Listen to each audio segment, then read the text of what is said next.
what's going on, everyone? FirefoxYBA here, and we are back with another video of League of Legends. And today we're going to be doing another coaching session. Today we're going to be doing a coaching session for Goldman. How are you doing?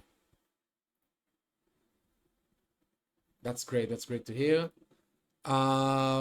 Basically, a jungle main, which I'm very fond of. A Jarvan main, right now in Emerald DO West. After 7 years of not playing the game, and I'm sure there are lots of things that we need to cover up, but I'm also sure that you have very strong fundamentals. What was your rank before you took the break a couple of years ago?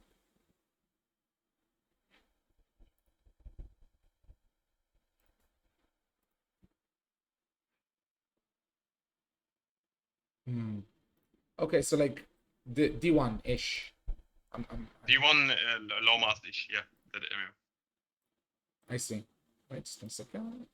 Okay. Oh, you can't hear him. Okay, I'll fix that. My bad. No, yeah, it's okay. Yeah, so D1 7 years ago. So I'm sure you have very strong fundamentals because, in my opinion, 7 years ago D1 was a lot harder to get than today. So yeah. Anyways, that's the match history. Jarvan main. And I'm going to look at the only defeat that there is here with Jarvan, because I feel like that's the game that we can learn the most out of. Yeah, let's jump to it. Before we start, okay? You know what? Now I'm going to talk about it as we go. But yeah, okay. First, I will see a bit. I'm not gonna like say anything. I want to see a bit like, you know, how you farm, how you path, and then I'll give you feedback on that. Okay, so. Right now, okay, let's talk like macro, okay? The first thing you do is you spawn, okay, you already like, okay, you buy the green jungle item. I think that's very smart in this matchup. So that's like very good already. And not a lot of people, they buy it. Now, I want to see what you do in terms of Fog of War. Okay. Minions have spawned. Just a very small tip here that I will give you. What I usually do, and I feel like it's better because you can do more time. Right now, as you know, it's not like it used to be. The jungle camps, they don't spawn at 1:30. They spawn at 55 seconds, right? What I would do here, especially since you're Jarvan and you might wanna, like, I don't know, if you have a good early opportunity, you might be able to gank early.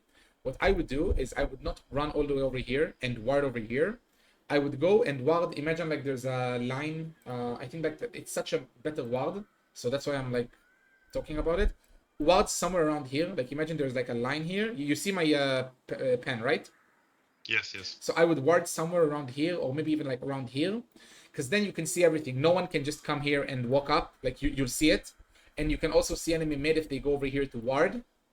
The only thing you don't see is if enemy mid laner they go through here. If enemy mid laner goes through here and wards, you don't see it. But if your mid laner stands over here, then you do then you can just see them walking up, so you understand it's warded. Yeah. But like those few seconds, why are they crucial? Because if you do it and you ward over here and not over here, you can go back, recall, get Oracle Lens, and you'll still make it in time.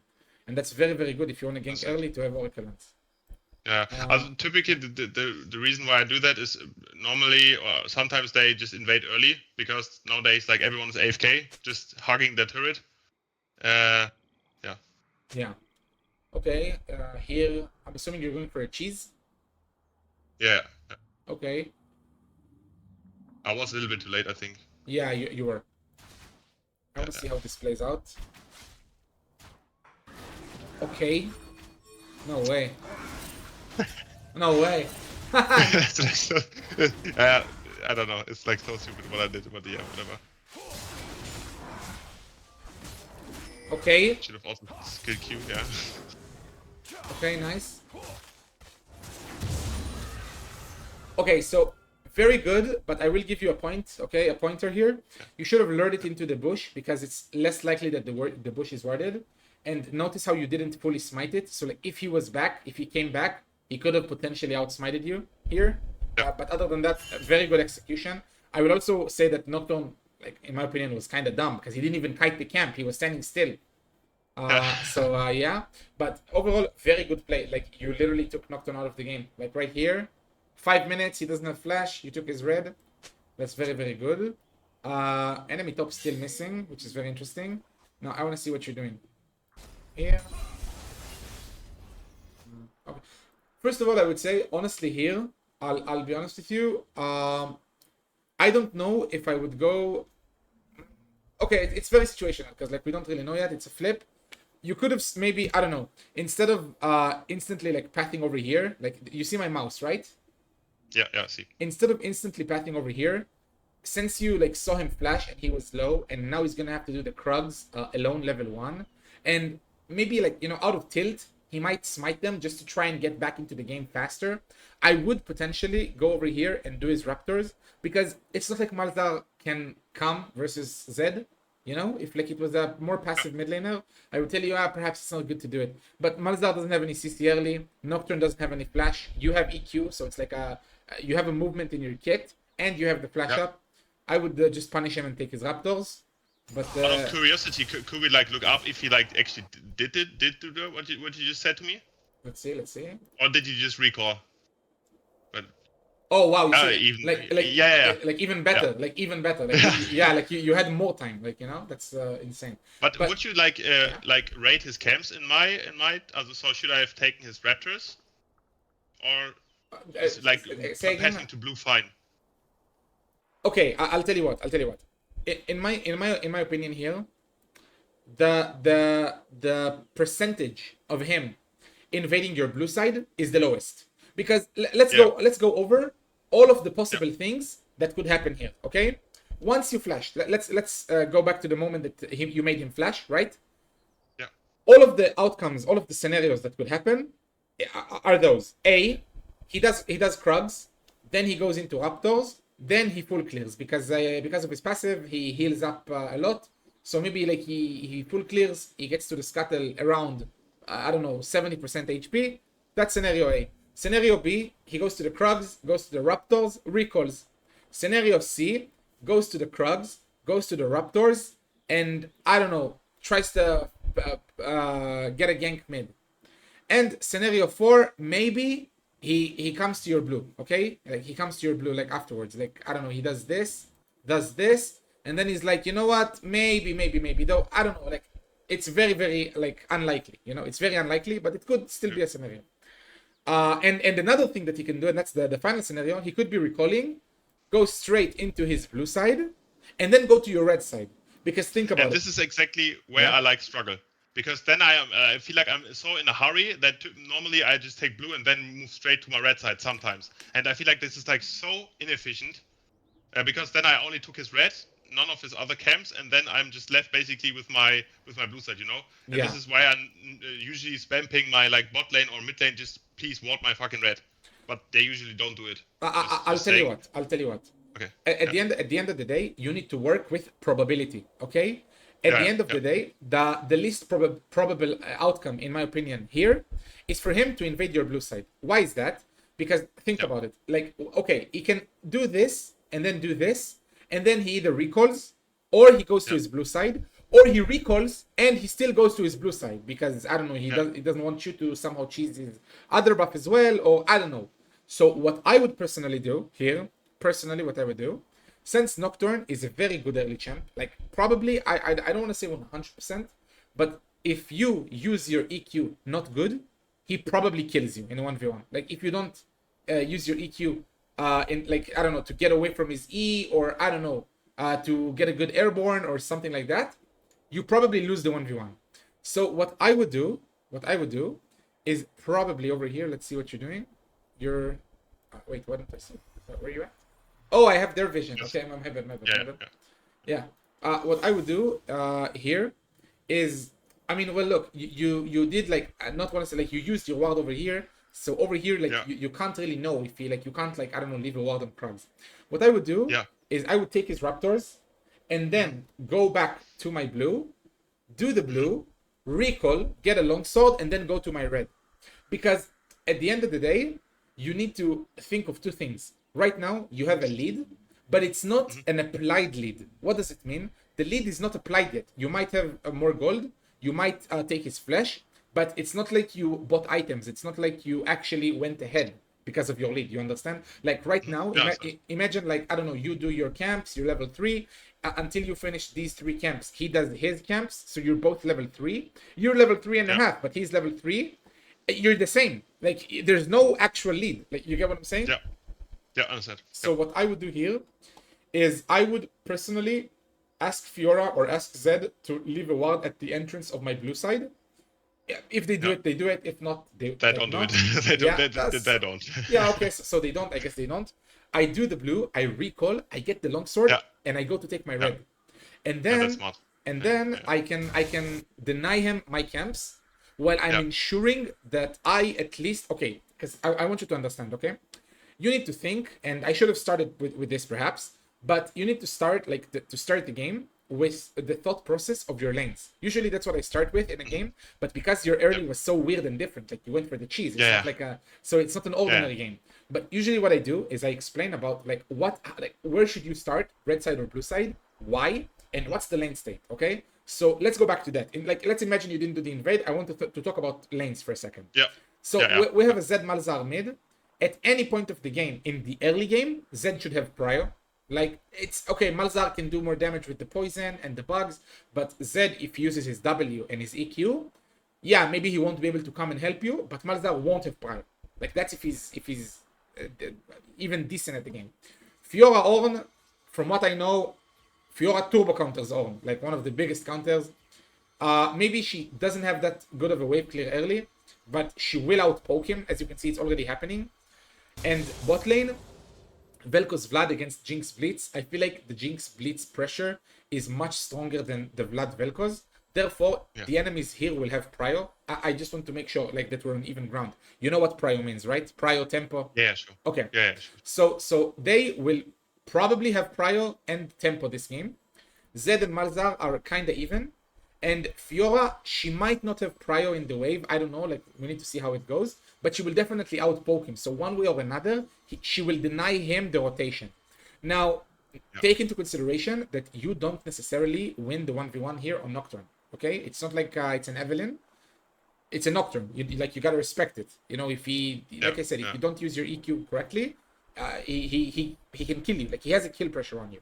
So what I would do here, since you, like right now what you're doing, think about it. You're going to do here, okay? And you're going to path towards bot. Now it's a flip. Why is it a flip? Because you don't know where Nocturne's going to go, but you know for a fact they will have prio. So if you flip it and you play on bot scuttler, the flip will be, is Nocturne here or Nocturne top side? While if you do what I said and you do the blue buff, recall, get a longsword, and then do your red side, pathing into top side and taking top crab, you don't have a flip. Because even if Nocturne here, okay, Fiora, just come. Zed, just come. It's okay. Because you win the 2v2. And like, no matter what 2v2 comes, like, no matter what 2v2 happens, and that's also something that you should think about, you always win it. Because like, if Malzahar comes, and Nocturne comes, like, imagine, I just want to make it like more understandable. Malzahar comes, Nocturne comes, Jarvan and Zed are here. I strongly believe you guys win the 2v2. Like, it's a huge favorite 2v2. And if let's say, for example, Jarvan comes and Fiora comes and Ornn and Nocturne, again, you guys win the 2v2. So for you right now to path bot side, I feel like you're putting yourself at risk for no actual need. Only by analyzing the waves, the lane state. You understand? Only by looking at the I fully understand. It's just, I think there's like this thing out there in this community which means basically clear always from top to bot, you know? This like is so stupidly in my head. I know. Sometimes it's just I basically forget everything that I know and just path like a bot, top to bot all the fucking time. Yeah. I will tell you what. Moreover, because you're an OG player, moreover, I completely understand how come you're thinking that? Because back in the day, that's what people used to do. Like back in the day, people used to farm towards bot. Nowadays, it's not the same. Nowadays, you can path whatever you want. Like, I'll be honest with you. Like, if you look at high-elo players, sometimes in certain matchups, they will do wolves into red side, into blue and ground. Like, stuff like that. Like, it's crazy. Right now, like in nowadays game, I like, especially like you were a jungle main back in the day as well. Was flipping between jungle and mid, Okay. more mid even. So you probably know back in the day, like very very old times. If I remember correctly, blue side didn't even give you level 3, right? Like No, it didn't. I think yeah, like crazy. And today every camp is valuable just like the other. So Yeah. you don't need to think about like pathing to a certain lane or whatever. You need to think, and that's something that I literally talked about it in yesterday's coaching session that I had. There are 4 main things that you should think about when you're starting a game. You need to think about what my champion clears the best. For example, Kane clears Raptors. Why? Because his Q level 1 always clears faster, like Raptors, probably the fastest in the game. So it's just stupid not to clear Raptors with him, because that's his like you're maximizing his clear potential. So that's A. Thinking about what your champion can do the best. Jarvan, for example, can do both. It doesn't matter. Like he's an auto attack based champ. He has blue, he has red. He does have a slight favor for the red because red enhances his auto attacks that he works on, and you know it makes it faster to clear. But it's not that much of a deal. Like you know, you still if you need to path top, you path top. Like the red buff is not that much of valuable, so you can do both. The second thing is enemy jungle. You need to think about let's say let's put it like that. Let's say you start here, right? You start here, and the enemy Nocturne starts here. It means that you're both gonna fight on top scuttle. So you need to think about, do I win him 1v1? Do I have the pressure to scare him off 1v1? Or do I just completely lose it? That's another thing. The third thing you need to think about is wave states. Wave states. Will my mid have prio? Will my top have prio? Will they be able to rotate? You understand? And if not, will the enemy laners be able to rotate? Because then, okay, like, you know, if my team, you know, like, if my team can't rotate and their team can rotate, it's already doomed. Like, I can't take that fight. And the final thing you should think about is, let's say everyone rotates. Or, like I told you, in like duos, me and Zed against Malzar Nocturne, me and Zed against Malzar Ornn, me and Zed against Ornn Nocturne. Me and if you're like, you need to think about the different options. And then you think, do I win it? Do I win it? Do I win it? And if you see that most of the matchups you win, and you already win Nocturne 1v1, then you should take it. You understand? And if not, then probably you should start from the other side. If you know that Nocturne starts blue buff. Specifically on Nocturne, we know that he's most likely all the time will start red buff. Nocturne will either start red buff or Raptors. That's how Nocturne clears. Typically, at least in this elo, they usually also do this top to bot stuff. So basically, they're also always not 100%, but like I don't know, 80% they do start at the top side. Yeah. The junglers. Yeah, and no matter what champion it is. Yeah, I see. This is just the observation I made, but maybe this is also different in like higher elos. I don't know. Yeah. Just a second. Yeah. Okay. So the thing is, that's in my opinion what I've told you. The 4 equations is what you should ask yourself every single game. Yeah. So over here, what I would tell you to do, I would have told you to take the blue buff, recall, get a long sword, and but let's see this is smart, how it goes. Yeah. But maybe just in between, would you even say that like this evade that I just made is like even valuable to do, like constantly, or is it? Not constantly. I wouldn't do it constantly. You have to do it when this invade is a very good invade. I will be honest with you. Even in High Master ZOS, I've fallen to it several times already. The people did it to me. It just depends on a few very important things. Does your champion, like let's say right now, if he was smart and he would have seen you early on, meaning he's healthier, red buff is higher HP, so there's not even a question to like smite it yet. He's like almost full HP, you're full HP. Do you win him level 1? Maybe with PTA you do, but I think that if he was running lethal tempo, you don't. Like you just don't. Okay? So like you need to think about that. I go low and just cannot take it. Yeah. It's like a coin flip basically what I just did. Yeah.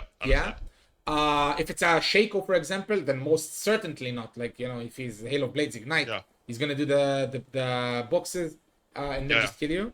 If it's an Evelynn, you probably could do it because she's turbo weak early on. Like, you understand?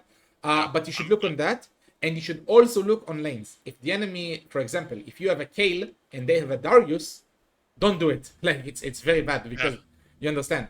And same with mid. If they have a Talon and you have a Lissandra or I don't know, Oriana, don't do it because if he gets level 2, he just rotates and you're dead. Like you can't do anything. And yeah. Then just the other way around, would it be smart to then just, if I for now for effect, most of them start actually at the red or at the top side, would it be then smart to just invade their bot side, basically, camp, or their buff, or is this like I will tell you what. Going for the blue, for example, instead of the red? I will tell you what. I personally don't like to invade enemy bot side. And I will tell you why. Yeah, me neither. I will tell you why. It's very simple. Most of the time, because they are 2 here, it's double the chance that one of them warded buff. You understand? Because in top lane is a lane that is very, very, very punishing. And what happens top lane is that most of the time, top laners will save the ward either for counter jungle, like to counter the jungle ganks, or for bush play in lane.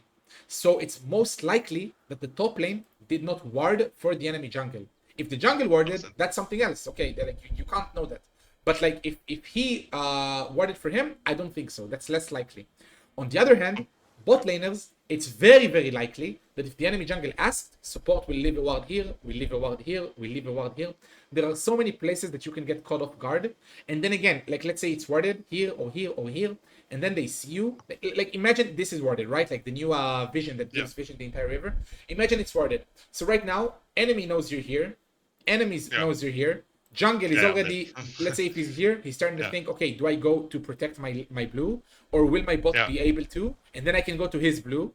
You're giving him so many ways to adapt and play the game that it's very, very risky. And if the play doesn't work out for you, you can get yourself way, way behind. Like this time I just thought I will beat Nocturne honestly in a 1v1, but I didn't even skill my Q, so I skilled E. So maybe if I skilled Q, I would have even killed him here. So I could have just flashed and killed him. But I fully understand. Okay, I'm very, very happy that you understand that. Basically, to conclude about the invade, I would tell you that you can do it, and it will most likely work for you most of the time. But you need to look at the matchups. You need to look at the champion differences, and you have to make sure like that you really think about it. Because if you do it against the Kayn, what could happen is you will come over here, you will stand over here, and then you will see him already post Raptors coming level 2. You understand? So. Sure. So if it's like a Raptor starter, then it's a bad start. Honestly.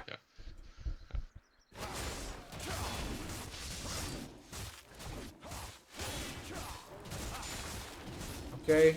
Overall, your clear is good. Like I see that you're eating the target for the extra damage. Personally here, I would tell you to attack the big one. Because as you can see, like you have the pet, and the pet just makes it like it attacks all of the camp. So you just attack the big one, and the small one will die from burn. And what you can do. This applies to like every camp, like chicken and wolves as well. Because this is something I always question myself. Also, is it like good even to hit like both? I mean, specifically on Jarvan, I would tell you one hit for the passive, one hit on the you attack the big one, attack the small one, and then just attack the big one. Like, this is like I normally do it.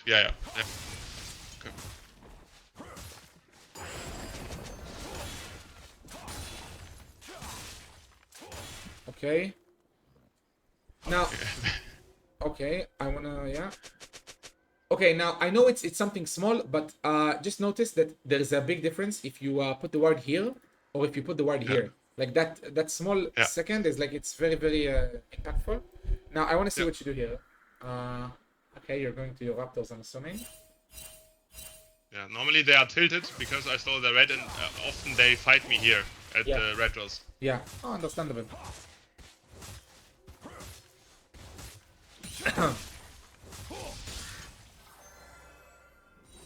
Okay, now I want to ask you a question. You see Nocturne right now here. What's the first thing you should do? The first thing right now, like the first thing you should do instantly. Ping him and go to the bot crop. I don't know.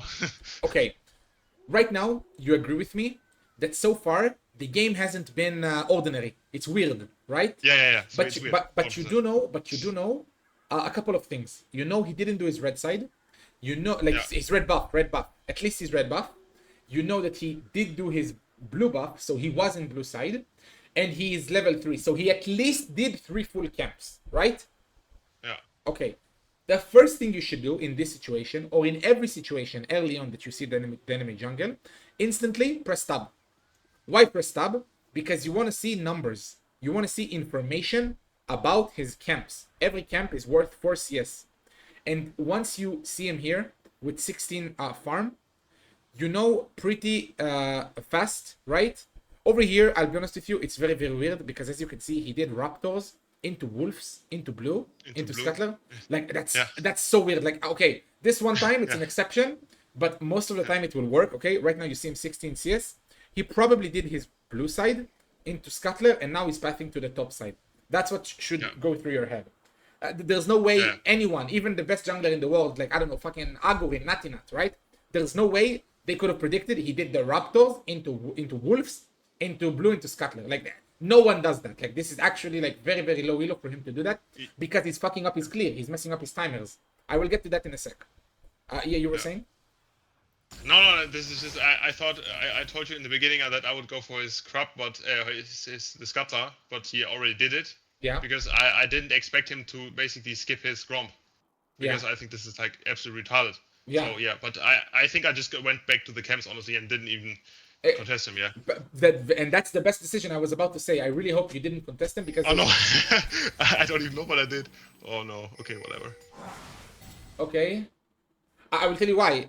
Because you don't contest him because he's full HP, you're half, and Zed is recalling, and his wave is sub. Like, there's no... Yeah. I want to see what happens. Yeah, okay, you see it. You understand that it's...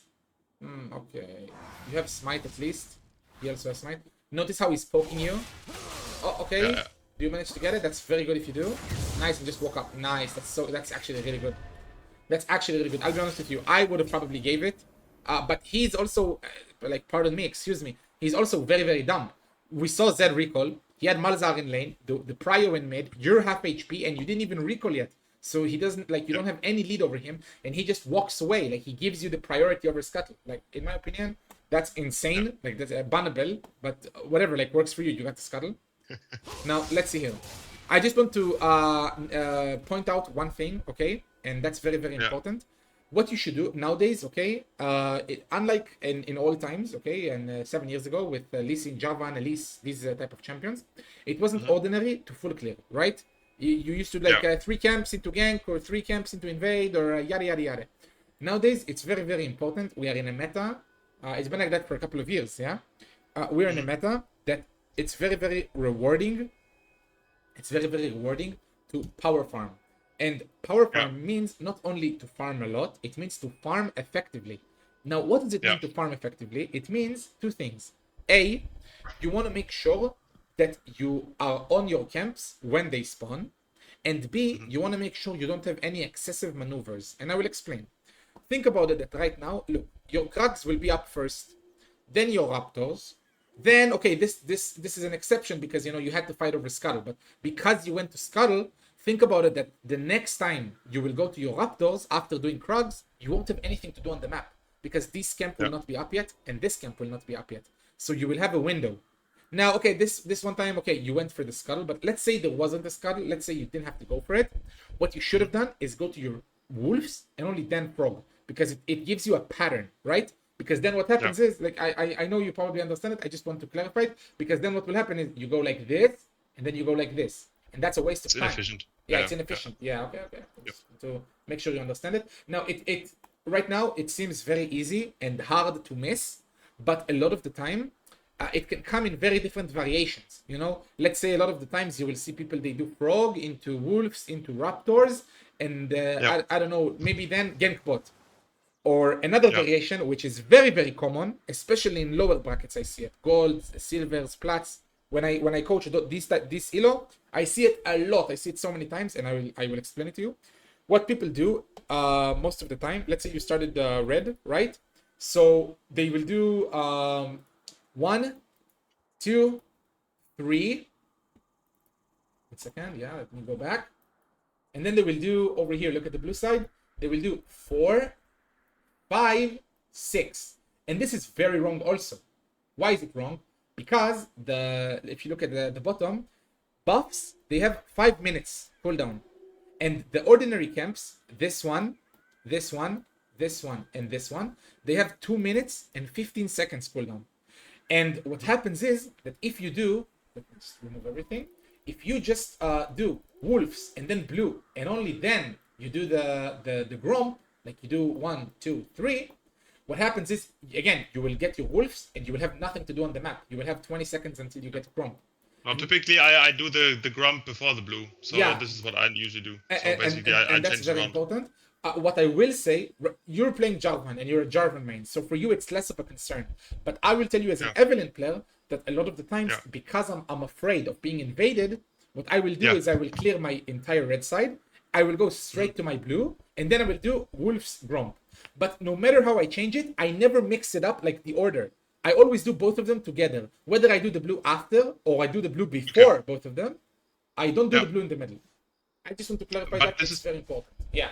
Yeah, no, it's 100% important. It's just sometimes this stage of the game I already get like spam pinged by my losing top laner to go help him.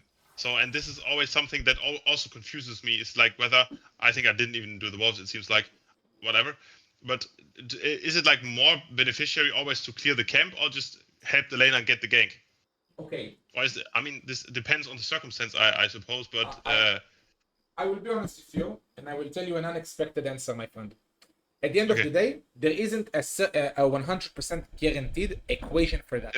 And I will explain to you why. I know. Okay, your camp is 100% guaranteed. It's not a lottery ticket. It's 100% guaranteed. Okay? The gank might be more valuable, but it's lottery. You don't know if you will get it. And perhaps you might even lose. Like, let's say you come top, Fiora is already half HP, Ornn is half HP. You go there, Nocturne comes up full HP, might be able to get the Fiora somehow and get out. So it's a flip. In time and with game knowledge, and especially after you study all of the champions that came out and you've missed them because you didn't play. A lot of them. You will understand the mashups to a point where you will know the champs and you will know when you can, when it's more guaranteed, when it's more likely for you to actually get something out of that play. Because right now, look, I'm assuming you didn't do the wolves and you went up because Fiora pinged you. But what's there to ping? Like, literally, what's there to ping? Your wave state is perfect. You have way more mana. He's gonna have to recall soon. He doesn't have mana. You have more HP. There's nothing for you to recall. Like, you have a ward for the next minute. Do whatever you want. Like, leave the Jarvan alone. And for you, I will tell you, and I'm telling you as a jungle main who struggled with it for years, /Mutol is your best friend. I'm not gonna lie to you. I used to be, and sometimes, I'll be honest with you, sometimes I still sin that with that. I still make that sin. Guys, listen, can win. No, I will camp, I will clear, no, it doesn't matter. Like, listen, when you type, you get your hands off the minimap, off the game, off the map.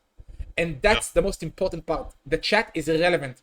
Everyone, and I don't want to sound mean or egotistical, but especially in this elo, your teammates are all irrelevant, just like the enemies. Everyone is irrelevant. It's not like, I don't know, you have the best mid laner in the world and you want to keep him unmuted, so you will see his pings and, you know, I don't know if you know him, but I will tell you something very short about myself. A month ago with the reset in EUW, I played with Phantasm. Maybe you know him. He's one of the best mid laner in the world.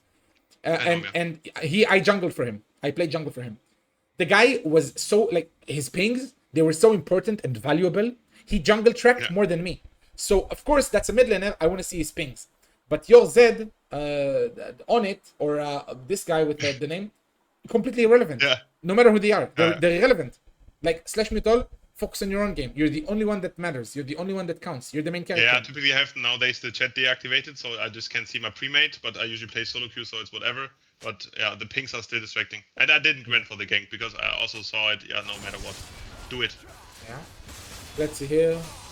Yeah, you see Blitzcrank is pinging you alive because they're scared of a gank.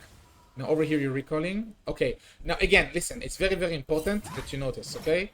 Right here, look. Right here, notice how this guy, he showed up top, right? Even though Fiora had vision. What I want you to do, as a jungle, you have to remember, you have a responsibility. Now, I'm not saying it's your fault or something like that. She had vision, she could have noticed it herself. But notice that you are fighting AI. This is AI, this is not a real person. You use your EQ and then you just stand FK and auto attack. once you you have to, I don't know, maybe increase the size of your minimap, or I don't know, increase your awareness. Over here, Yep. I will tell you about myself. I will tell you 1 second. This probably is around the time that I would already be like, I would spam pings, like the red alert, red alert, go back, go back, go back, go back. Because look, right now, Nocturne still doesn't have his flash. Wait, what? Okay, Nocturne still doesn't have his flash. And, wait, I don't know how, like we're in 5 minutes. Oh yeah, no, he doesn't have his flash, but this is bugged. Okay, it's bugged. He doesn't have his flash yet. Fiora has her flash, and she can Q away. So like, Q, flash, or just walk it out. If you ping her right here, she gets out. I'm not saying it's your responsibility, but I'm saying that at the end of the day, at the end of the day, you want to win, right? So sometimes you gotta put more of yourself towards the team to win, right? So as a jungle, try to notice the map more so you can ping your teammates. Now over here, I'm assuming you went top because you thought maybe you can intervene and maybe help a bit.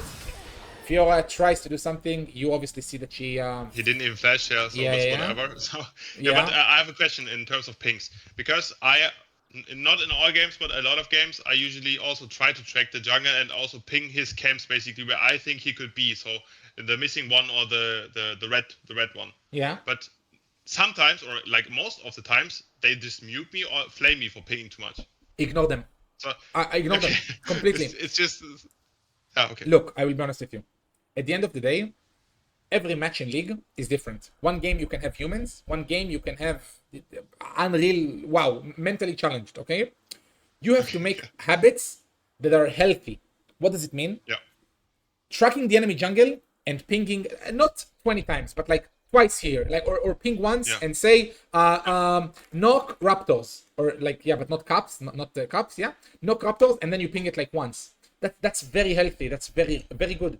That's how you do it in high elo, and you actually get recognition for it by your laners. Right now, again, I already seen your match history. I can tell you can get a lot higher than what you're currently at.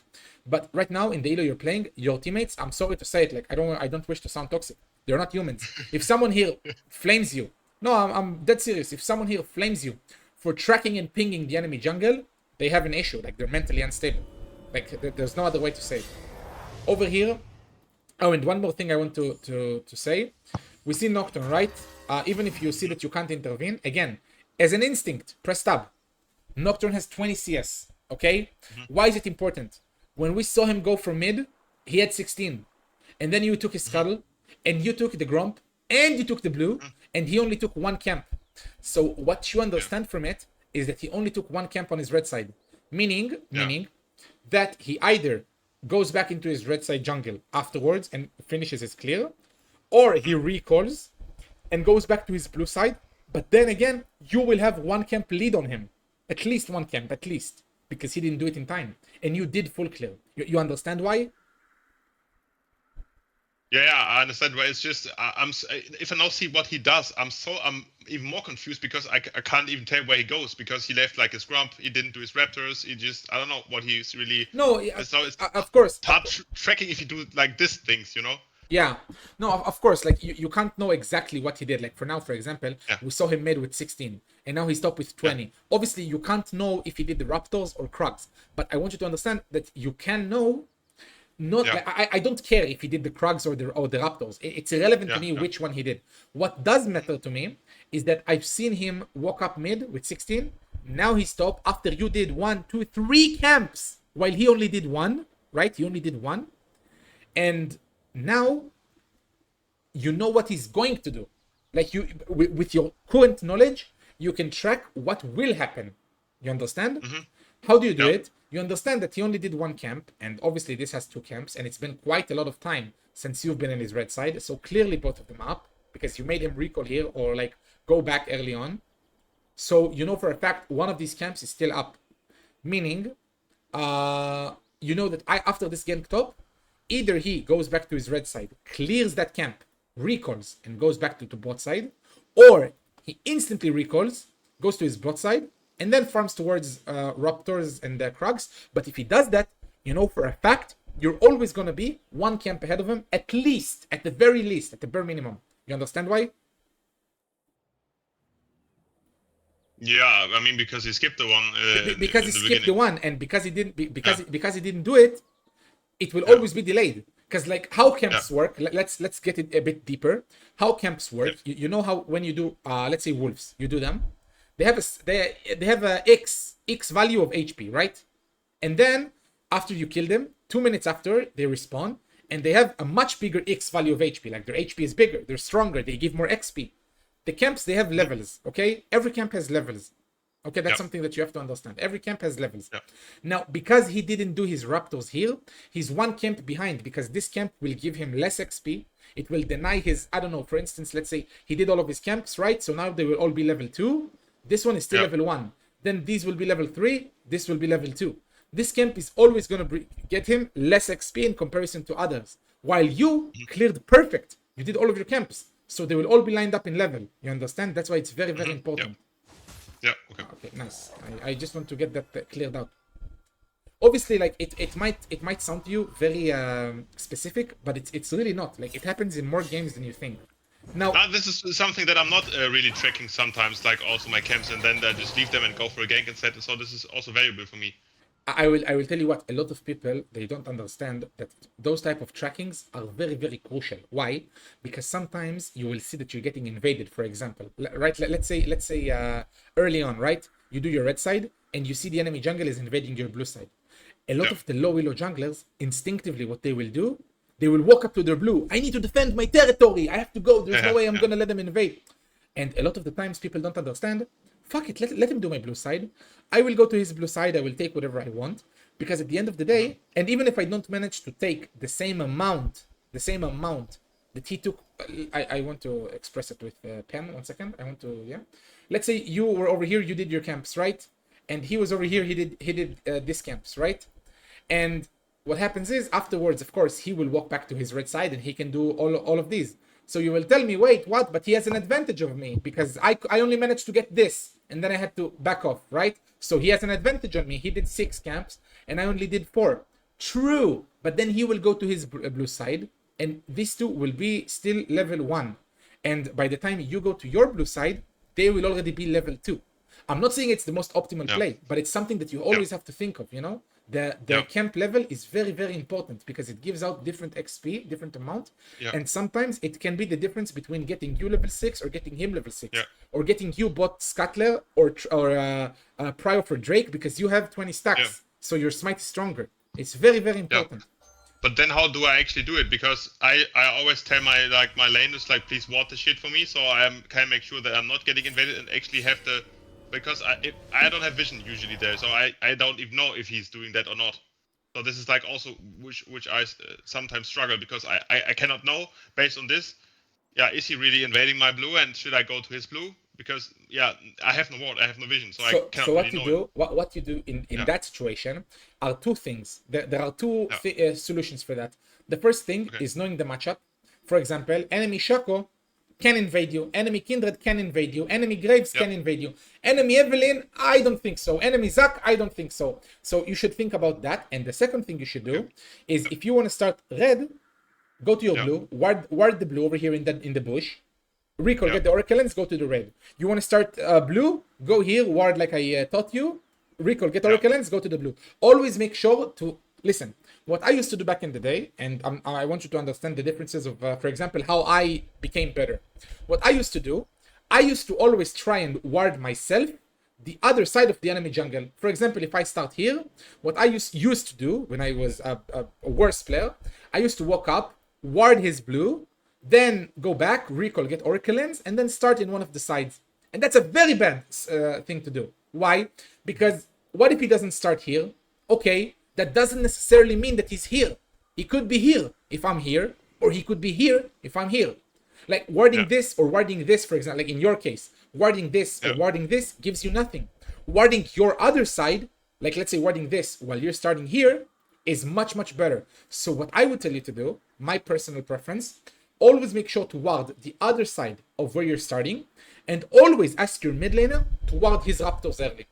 Warding enemy Raptors early, they will not do it every game. They will not do it even 50% of the games. They will do it 40.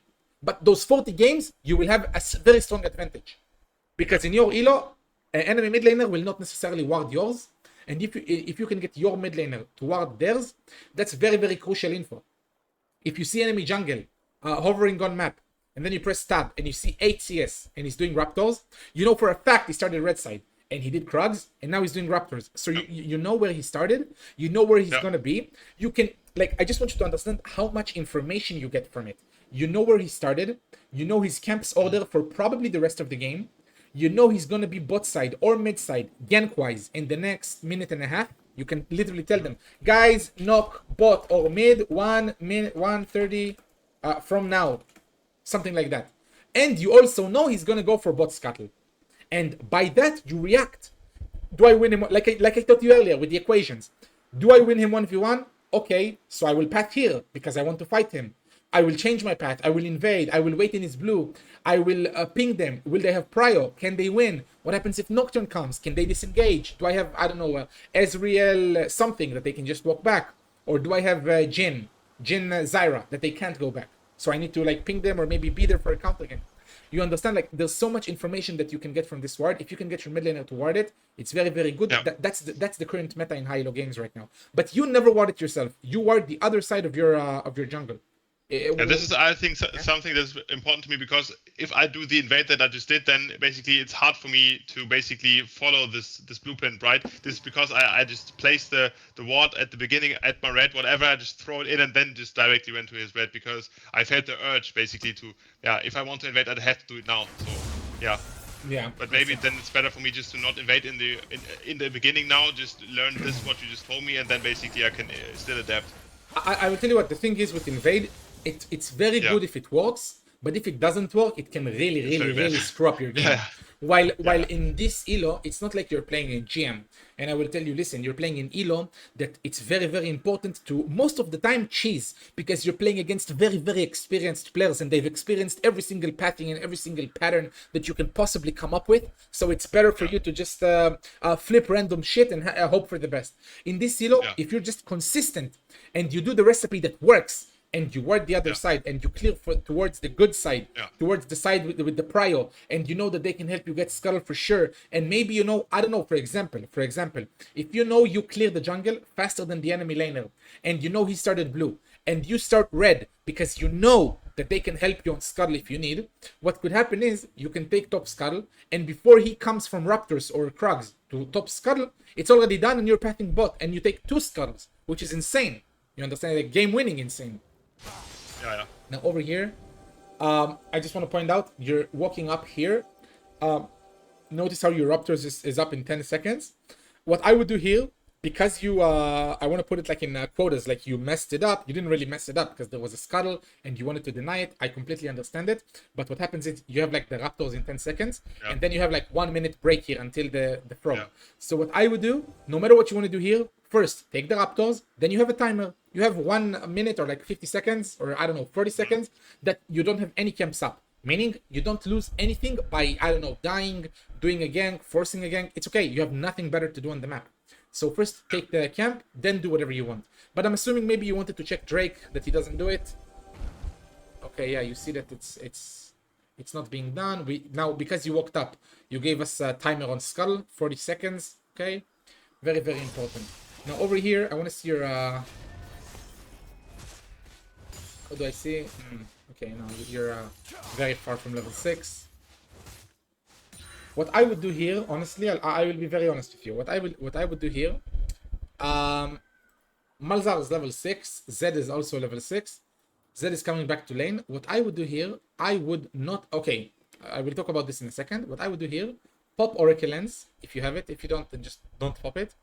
Walk up here to the bush, stand over here, try to force a gank mid, right? And why is that? You're not level 6, but we know for a fact you farmed a lot more than Nocturne. What does it mean? It means that there is no way in hell that Nocturne is level 6. There's no way. There's absolutely zero chance. He might be level 5, and he is, as we can see, but he literally cannot be level 6. You have, let's see, red. Yeah, as you can see, he is doing his Grump. He's around the same level XP as you, but he's not close to 6. So meaning he can't really counter gank you with an ult, and you don't have anything better to do in the map. What I would do if I were you, I walk up to the vision, to the bush. Okay, I wait here. I tell Zed all out. Just go on him all out. Even if he ults you, it's okay. You save your EQ to disturb his ult. And then you get a kill mid. Once you get a kill mid, you ping your mid laner to help you get Scuttle. Why is this Scuttle super, super important? Because this Scuttle gives prio for the Drake. If you have Scuttle here, it's very, very, very unlikely that they will do Drake. And even if they do, you will most certainly have vision of it. Why is it important? Because they have a stronger bot lane early on. They can get prio easily, like I told you, with Jinx and Blitz. They can get prio easily. So what you want to do is you want to get the Scuttle. What you shouldn't do is do this. You shouldn't use the vision cone. Why? Because you don't know where Nocturne is. Nocturne could be standing right here. He could also be right here. He could also be right here waiting for your camps to spawn. He could be anywhere. And they don't know where you're at. And once you use this, that doesn't really give you much because you were just here, like you came from river. You know that they're not on Drake. So doing this, okay, maybe it will expose a ward or two. I mean, irrelevant, completely irrelevant. But by you doing that, you're giving away your position. And not only that, but if he was smart enough, he could probably estimate your pathing, your clear direction, everything. Like he can estimate a lot from that. I know it sounds. I don't know if you're. This is so valuable for me because all of this is just happening. Me taking this shit because I have like I'm bored. I have nothing to do on the map. I feel like I just based off being bored. I think why not hit this shit basically. But this is like no rationale behind it. It's just I have time. Why not hit it? This is like how dumb I used to play. I'm playing now. I see. You should actually give even those small things. You should give them very, very big weight because it's very, very important. Now let's see what happens on. Okay, here you decide to do the Drake. Now, before we get into it, to see the outcome of what happens here, I don't know if you secured it. Like, okay, I can see you secure the Drake, but I want you to understand why is it a very bad play. Not only did you not sneak the Drake, like, if you told me, listen, I came in with Oracle, they didn't see me, there were no wards, and I'm sneaking it, I would tell you, look, it's a flip, it's not guaranteed, but I respect you for trying. But what you did here is you used the vision cone, right? You exposed yourself being here. Like I told you, enemy bot lane, they control the wave. As you can see, like they're holding it. Of course, it's slow shoving. But what happens is, look, they will shove. Like they have. Do you know wave management? Like to some point, or do I need to speak from the? Basic? No. It's, But sometimes I just don't recognize it. It's just sometimes I just skip over it because usually people in my elo don't have wave management. They just push into it, like either one of them, and that's basically the wave management. But I just thought for a fact like my bot has kind of prio. They don't have a vision. I don't know where Nock is. I just tried. This is basically my my rationale, and also again stemming from I have nothing else to do on the map. I see. Just 1 second. But of course it's a dumb call, and I think I don't even have enough damage to do it.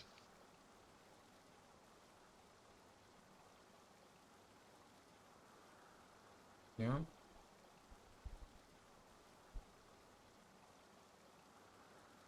Okay. So like I said, very, very important to see the wave states because right now, obviously they're stronger early because Vlad is turbo dog shit early on, and of course Vel'Koz needs to hit all 3 visibilities to actually be useful, while Blitz can just hook and it's over, and Jinx has CC and everything.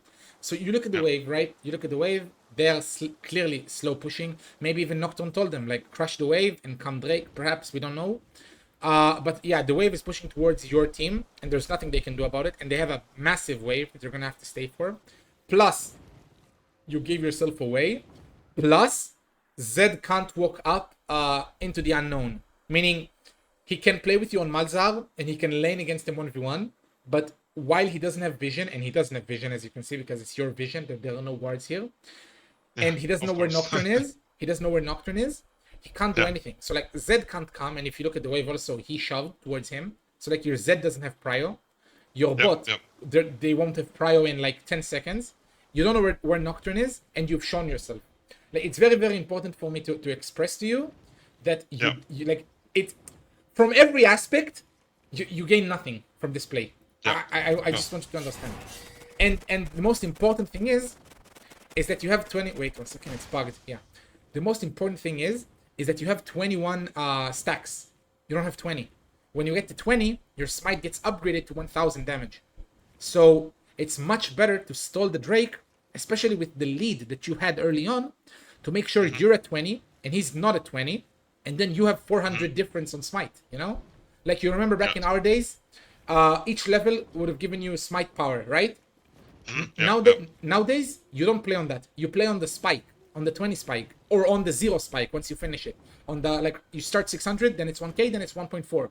You have to play on these spikes. And for you to do it on 21 and not 20, it's aching me. Because, like, it's one more camp, and then the Drake is guaranteed to be yours, you know? Yeah, sure. Yeah, okay. Now, let's see. Yeah, okay, over here, yeah, you see you have to flash. That's like stupid, yeah. Crazy that you flash out and the Drake is somehow still gonna be yours. I find it to be insane. But I want to see what happens. Like, it's crazy. Let's see what happens here. Okay, Blitz is coming. Okay, he warded it. Okay. Big flash by Vlad. Big boy. I don't know why Jinx is walking up. I have no idea why she's walking up. What is this disrespect by them? Holy shit. Oh my god. Okay. I have to say, like, okay, and I don't mean it in a bad way to anyone, like, not your team and not the enemies. This worked only because it's piss low elo. Like, there's no way to say it. I'm sorry. There's no other way to say it. Jinx just walked up to you guys, like, she's the ADC, she's the most valuable asset they have. She just walked up, like, you can hit your full combo on me. And, like, he hooked Vlad as well, instead of you or Velko. Crazy. But somehow it works, but I want you to understand that in its essence, this was not a good play. Like, it's very important for me to explain to you. Now, what I would... you would also say even, like, the Drake was garbage, I understand, but even the play afterwards where I thought, yeah, maybe if Blitz face checks me, we can easily kill him, is also not like a valuable play in your... No, like, okay, this right here, like, the face check, it was okay. But once you missed it, because you missed the EQ, I want to go over it again. I think I wasn't in range, but yeah, whatever. Yeah. It definitely didn't hit, Yeah? So look, over here, Blitz is like 40% HP. Like, okay, clearly you can fight it. And think about it. He's been doing the Drake for at least 20 seconds. And remember, this is Cloud. Cloud Drake hits twice as fast. It's like, it's something about that Drake. That Drake hits really, really fast. Same with, I think it's Chemtech as well. That hits really, really, really fast. Like, it gets you down really, really easily. So, most surely, Nocturne here is like 60 and below HP, like percent. Like, we know that by default because of the Drake, right? So obviously this is playable, but not like this. Like, the way it was played by your team is not good. It just worked because enemy team played it even worse. Because look, you miss it.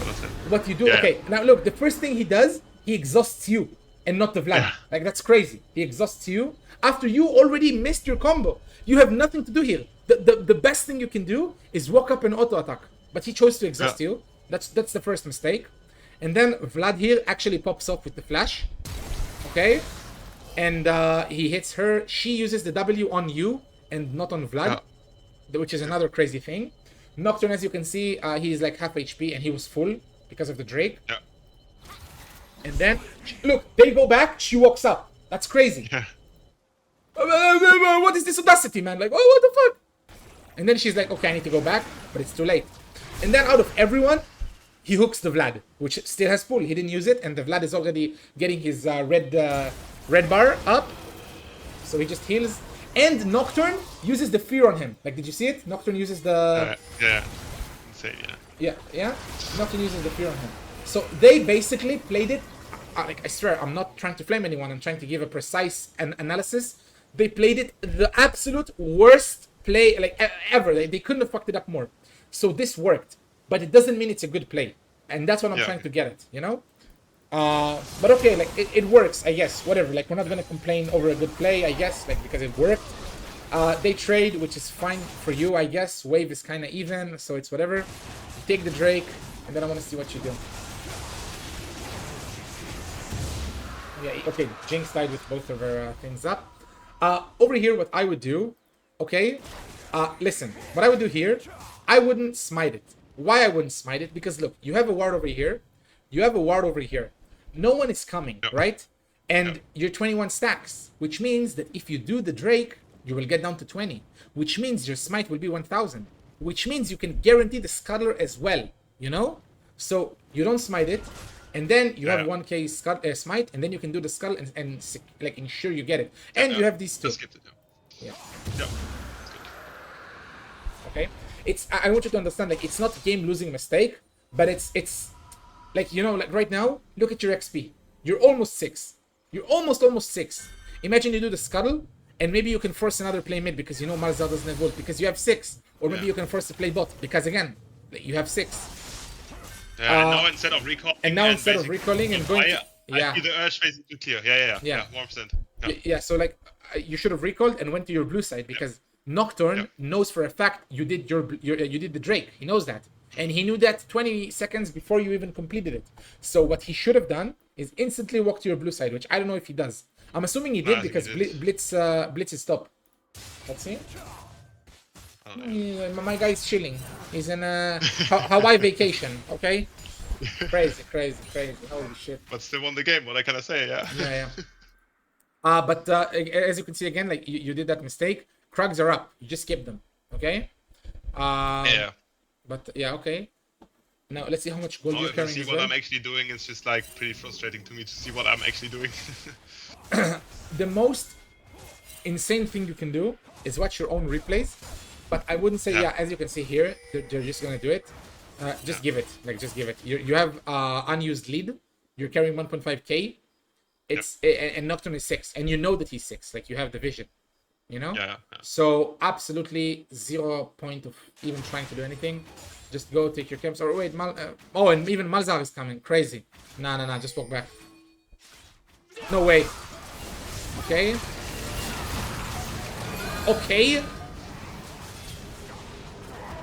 Yeah. Okay, so like I said, this wasn't a good play because well, Nocturne had ult and Blitz was here as well. They just kind of griefed it because like he ulted on you and he tried to fear you, but then Blitz hooked you away, which is crazy. But yeah, like with the own ult and everything, that's crazy collapse by the enemies. But here, what you should have done is just not contest it. Like, you know, just give it. Like, you know, they want to take it. Take my blue buff. I took the Drake. And also not even basically go for that Miles play, because I think like here the one pinged me the Z, and then I thought, yeah, why not just kill the Miles? But it was stupid in that sense because we knew that basically they were at blue. So yeah. But what you so could you do, wouldn't even go for that Miles play. And I will give you another example. Just wait, let me take a sip because my throat is already. Yeah. Take your time.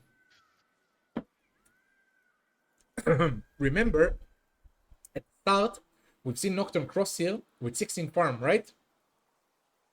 And we know that he doesn't have red buff because you took it, but we saw he had blue buff, right? Mm-hmm. And that was after you already took yours, right? Around the same time, like ish, you know.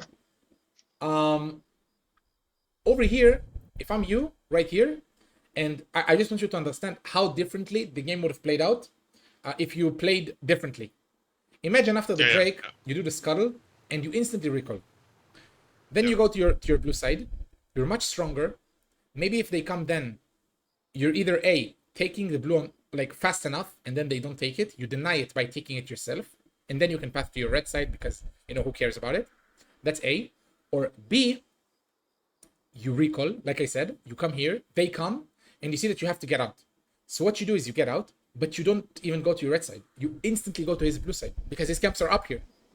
They're up. We know that they're up because it's been a cycle. It's been a 5-minute cycle, and he doesn't have blue buff. You see him. You see him when he walks up. Like you get what I'm saying?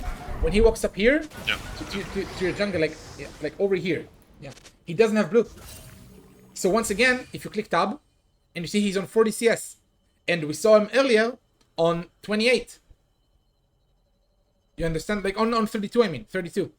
So we know he did the red buff. Oh, sorry, he did the red buff because he has red buff, and he did at least one camp over here. Like we know that only because of information given to us. As you can see, we didn't have a single ward on his red side. This is all by pressing tab and analyzing the map. And I have to highlight it because it's something that a lot of people don't do. When you see, I don't do. Yeah, like when you see enemy jungle, I don't analyze the camps. Yeah. When you see enemy jungle, always instinctively press tab and see how much CS he has. Every 4 CS means a camp. It's so crucial. I can't stress this enough. Every time you see it, every time you see enemy jungle, no matter what the play, press tab. we are over here. We know what's gonna happen. Overall, it was a good engage, I want to say, because I mean you killed the Malzahar, but like again, like Ornn came up as well, which is really unlucky because like I mean they have full prio, and clearly he's either recalling or coming. And over here, what I would do, like to think about it, if I think about it to the maximum, you could have potentially outplayed it. Like it's like this is not macro right now. What I'm going to show you, it's micro, it's mechanics, okay? But I just noticed something. You had a blast con, which means you could have potentially came over here. Look, EQ, auto attack, ult, and while your ult, like while the cage is still up, use the like go walk up over here, use the blast con, and then you're over here, and then like you're close to tower, and you could have gotten out. That's very micro, and I'm assuming like look, you can literally like do it because it's in the circle, like that's the circle.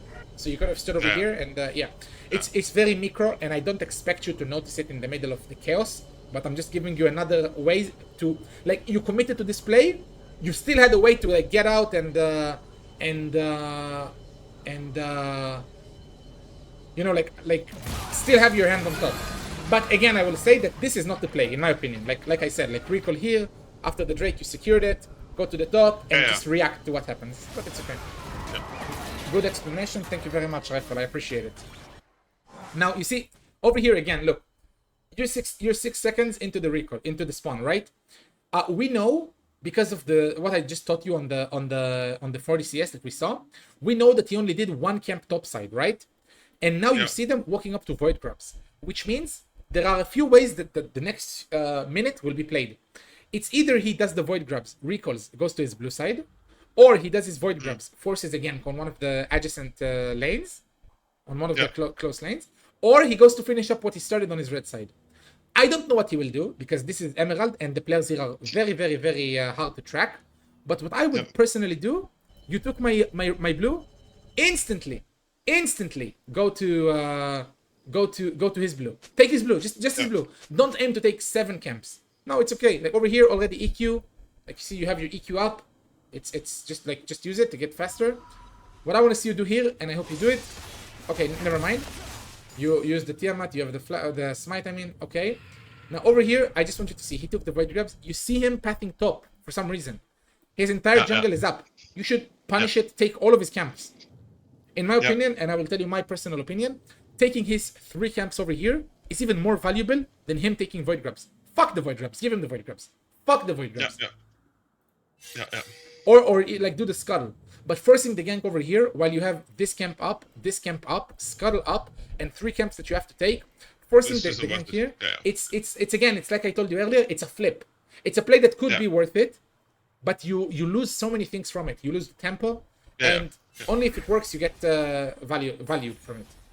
Now look, you're standing in bush, 0 value. Now let's see over here.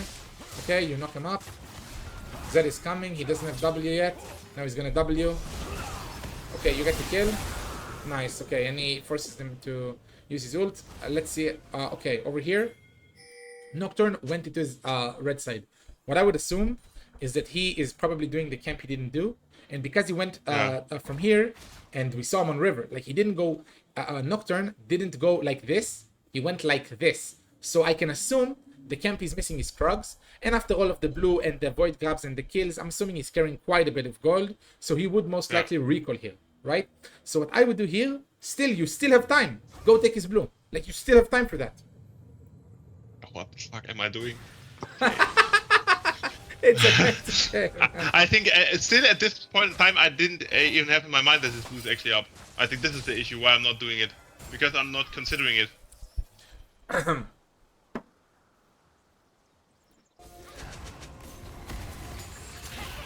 Okay. I will give you just a small, like you get it, but I just want to give you a small hint here. Because you used oracles here, just walk up a bit closer to this bush, and just walk up like this. Like, you don't want to get into a scenario where you have to find yourself running after them. Because what happened, as you saw, Jinx was here, right? Vlad was here, and you were here. And then what happens is Jinx slowly starts to kite out in this direction. And it's Jinx. She has the passive of get excited. If she somehow manages to get the kill on Blitz, she gets the fast movement speed, and she's just out. And then you can, like, you'll never catch her. What I would do you have the oracle up already. Walk up a bit to this bush and see if it's warded or not. If it's not warded, hug this wall, so you're cutting off her escape. You don't want to take too long, because Jinx with lethal tempo, she can easily stack it, and then she might be able to actually get a kill on Vlad. So you don't want to take too long, but you do want to find yourself getting there as fast as possible, and not from a position where you have to start chasing them. You understand? Because then 100%. Because then what could happen, another thing which could happen, is that you might find yourself in a situation that you have to use your EQ only for a gap close. You're not even in range to knock up. You only use it to gap close and then W, and perhaps I slow enough to get in range. So yeah, okay. Let's see what happens here.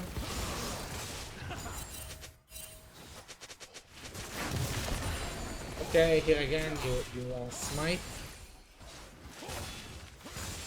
Try to play around the Tiamat, right? So that you don't have to like if you smite it, right? It's just a clear something that I want to teach you. Like, look, right now you smite it, right? Okay, like you smite it. There's no reason to use the Tiamat here. Wait 1 more second. Yeah, in the end. Yeah. Hit this one 2 more times, and then Tiamat, and then you clear it faster. You understand? Yeah.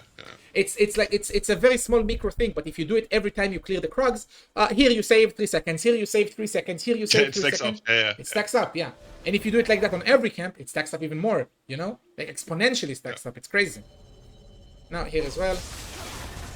Okay, yeah, you clear overall this and clear. Try to lure the camp, you know, when it's about to die, like around, I don't know, yeah, here you can already start walking up to the Gromp and just kite it, you know, with auto attacks to save more time. I have had trauma of the Gromp because it resets like in some games like 1 or 2 times, and then I was just so fucked up that I just say the Gromp I just killed there where it is, you know, because this pisses me off.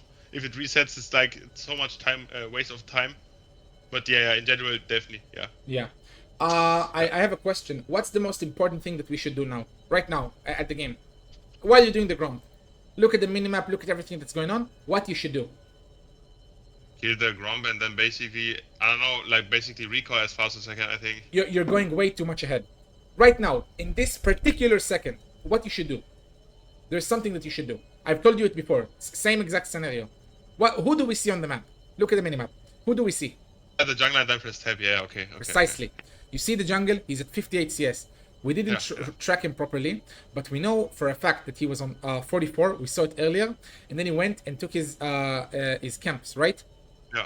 Okay, so he's sitting on 58, which means we know he did his camp. He probably helped shove, but we still know his blue side is still up, so he's recalling. What? That is blue side is still up. It's just mad. I mean, yeah, like, wait a minute, all fog of war. Yeah, look, they're all here sitting. Like, this guy's vibing right here, like.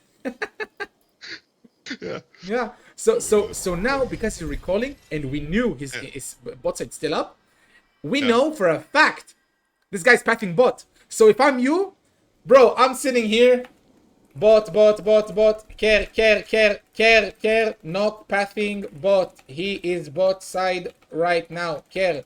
Genkin 45 sec, care. Just like that, just like a bot. And I'll be honest with you, I do it in high-low lobbies, and if they mute me, they can go fuck themselves. But at least I know I fulfilled my duty as a jungle. I jungle tracked. I gave them the info. I told them when to be aware. I told them when they're going to be ganked, and I told them everything. If they choose not to listen, that's on them. But when I get the pleasure to play with Phantasm or with Brohan or with these players again, I know that they will appreciate it. And I go by what they will appreciate, and not by what Mr. Crimburst will appreciate, or Haskia. Okay? I don't care about them. You understand? Yeah.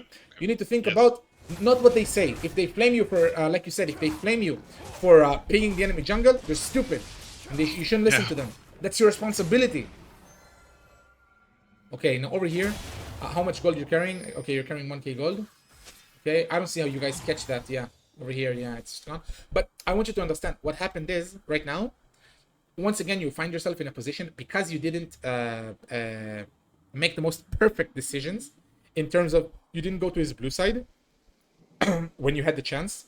Notice what happens. Right now, he's on 58 CS, which means you guys have 14 CS gap. He's going to have these 3 camps waiting for him, and by the time he's done with them, he will have Raptors, Krugs, and potentially red buff afterwards. So right now, he's going to have 6 more camps. While you, on the other hand, you have nothing to do on the map. You have nothing to do on the map. Yeah. Right now, Yeah. you're like a beggar for ganks. You're like no, for real. Right now, you're a beggar for ganks. You're sitting here, and what goes through your head, trust me, I've been there way too many times. I know it. Right now, what goes through your head, I have to get a gank top, I have to get a gank mid, I have to do one of those, so I have enough gold, so I can recall, and hopefully by then, my camps will be up. Because you have nothing better to do on the map. You understand? I feel homeless. Yeah. This is at this point. I see. I don't get kills. I have nothing to do. I get like a little salty already. This is like, yeah. And then let's see. Surely Fiora gets it. Surely. Okay, so yeah, like you get it. But again, look what happens. Your Raptor is spawning, and it's the soul camp on the map. And as you see, I didn't even know. And Nocturne's bot. You see, crazy. Yeah. Could have prevented. Yeah. And as you can see, bro, I'm dying. He's on 62 farm, which means he doesn't have blue buff. As you can see, he only did 1 camp and ganked. I'm crying. Holy shit. Yeah. It's crazy. Okay. Perfect. You saw him bot, you went to his Raptors. Absolutely insane. I just want to see 2 things. That you go to his Krugs as well, and that you don't use this vision. Let's see. Big. Okay. Not good, and I will explain. You have the EQ, right? It's an advantage that only you have. No, bro, I'm very methodical. The thing is, and I want to say something, okay? It's very important for me to stress this out. A lot of the coaches you will see online that will get you to pay them to coach you, they will teach you what they think you can handle with your brain. They will not tell you all of the micro decisions, mini decisions, and stuff like that. When I coach, I tell you, I look at you, and I look at you as a future challenger. I tell you all of the mistakes, everything, even the smallest ones, like the one with the vision con earlier, or the one I'm going to tell you right now. It's something that you will tell me, but Yohai, it's so small. It's such a small mistake. Why do you say it's a mistake? But it is, and I will explain to you. Because right now, you see Nocturne bot, right? Yeah. But I don't know, maybe, we already know that this guy is a lunatic, right? We know that he's a lunatic, okay, by the way he plays. Maybe he decides to not farm these and go straight to you to deny it. Maybe Malzahar will come. Maybe Ornn will come after his recall, his base, his death, because he will have home guard, he will be fast. What I will do is always, and I'm not saying it just for this situation, always, when you have an opportunity to use the Blastcon, use the Blastcon. Save your movement ability for escape, for emergency. Okay? Yeah. It's very, very important. Okay? Now, notice that it's, again, another small thing, but it's very, very important. Even more important than the previous one. We know that Ornn is dead and he's walking back to lane. You're doing the Krugs. What I would strongly advise, always either stand over here at the back, at the really, really back, or lure them to this place. And then if this is not warded, there's no way he can see you. But once you're fighting with them over here, if he goes to lane and he hugs this side of the wall, he can see you, and if he doesn't see you, he can see the Krugs. And against high elo junglers, they will be able to see that the Krugs are out of position and that you're there. Instinctively, it means that you're there. It's very, very small, but it's important. Now over here, yeah, you recall, which is perfectly fine. I really hope you don't cancel that recall. I want to talk to you about something completely different. Okay, up until now we've talked about macro and everything. I want to talk about something completely different. So far, I see that you're building lethality. You've built lethality this game. I would never build lethality this game on Jarvan, and I will tell you why. I love lethality Jarvan, but this game I will never do it.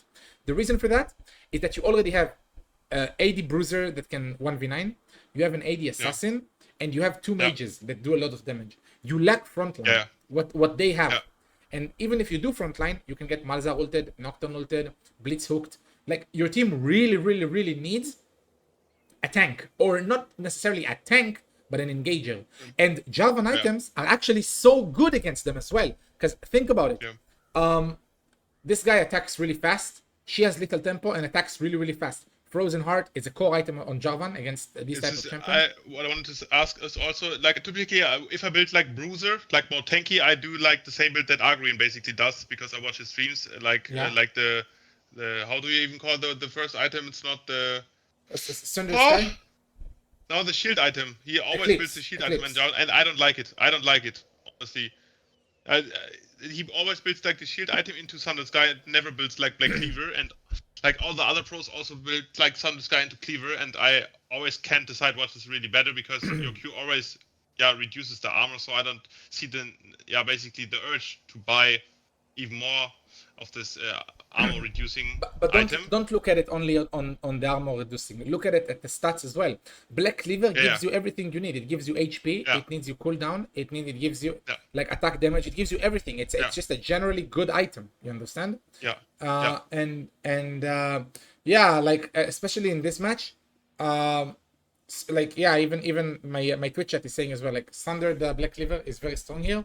I feel like in general, look, you have Fiora and a Z, right? Black Cleaver is very, very good. You will help reduce their armor way more. They'll be able to do more. Like right now, look at it.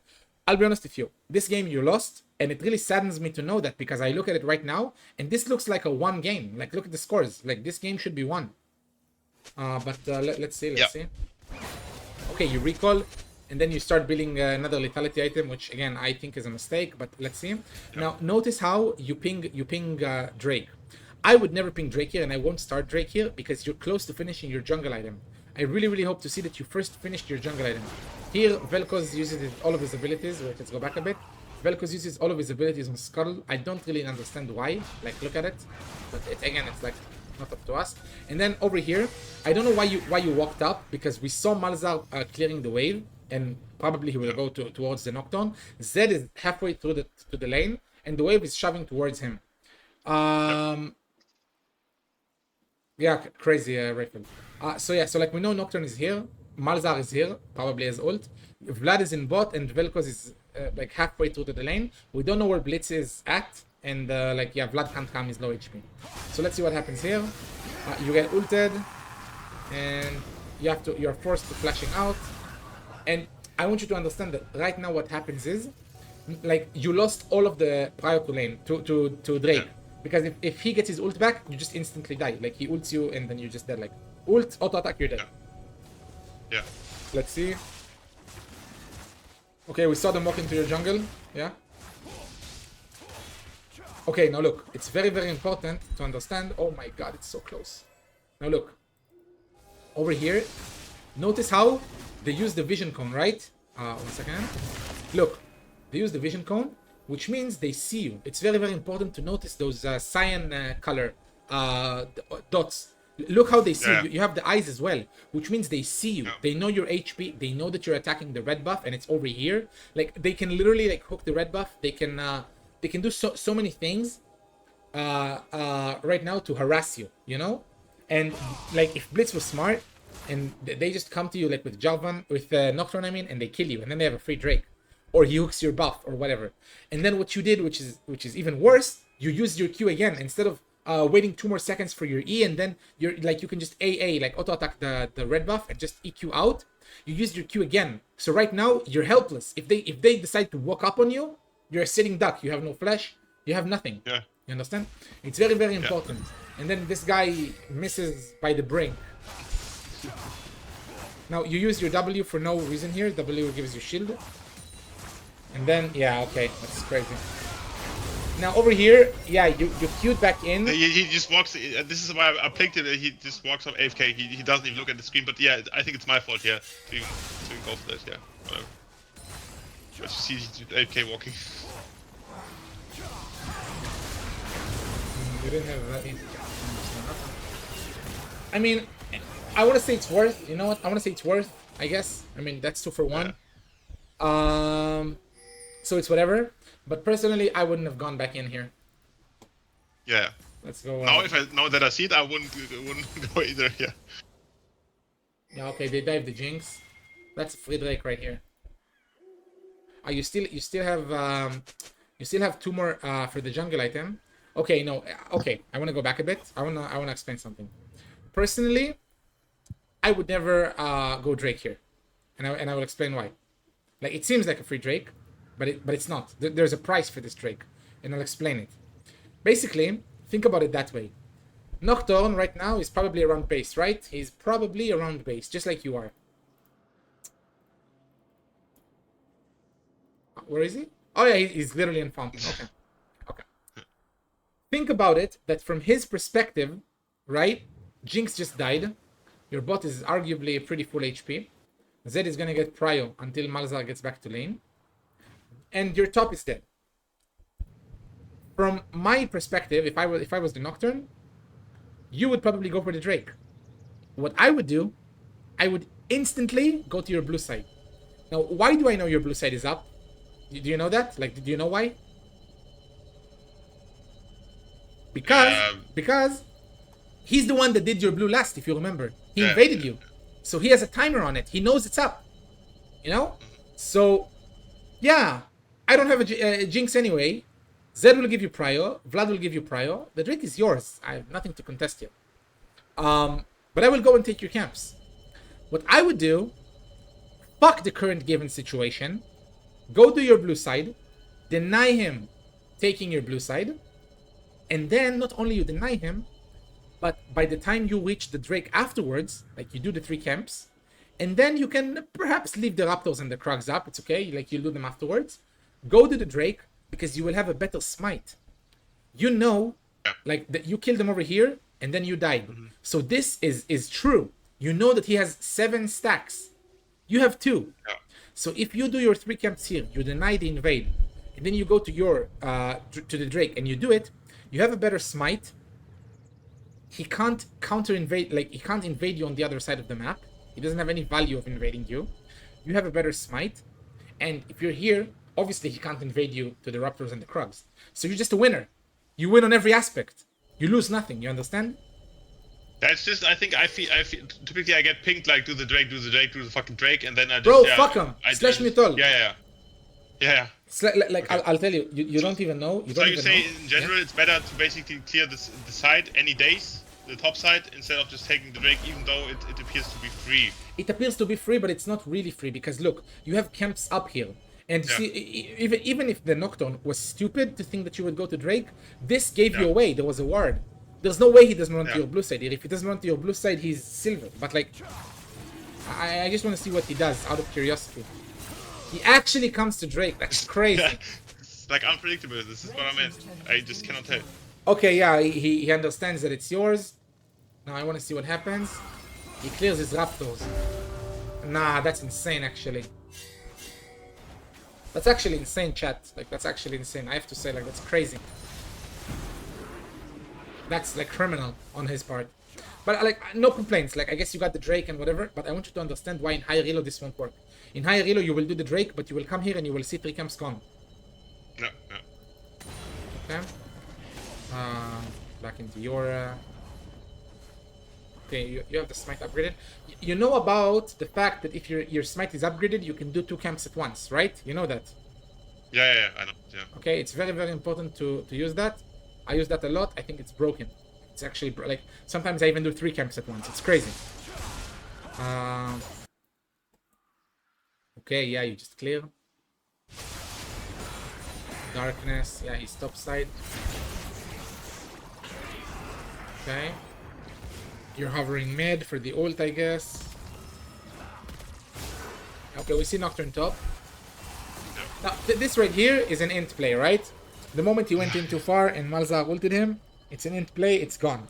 Now, we see Nocturne... The thing is, I inted as well. I went inting also. I will see that in a second. Yeah, we will see that in a second. But again, we see Nocturne on top, right? We saw it like 5 seconds ago. Again, we press tab. We see that this guy, okay, we know that he took his blue buff, right?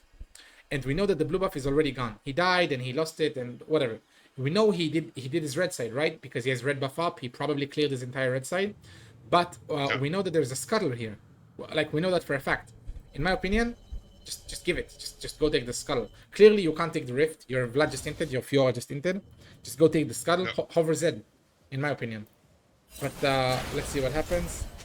Oi, Velgas gets... Oi.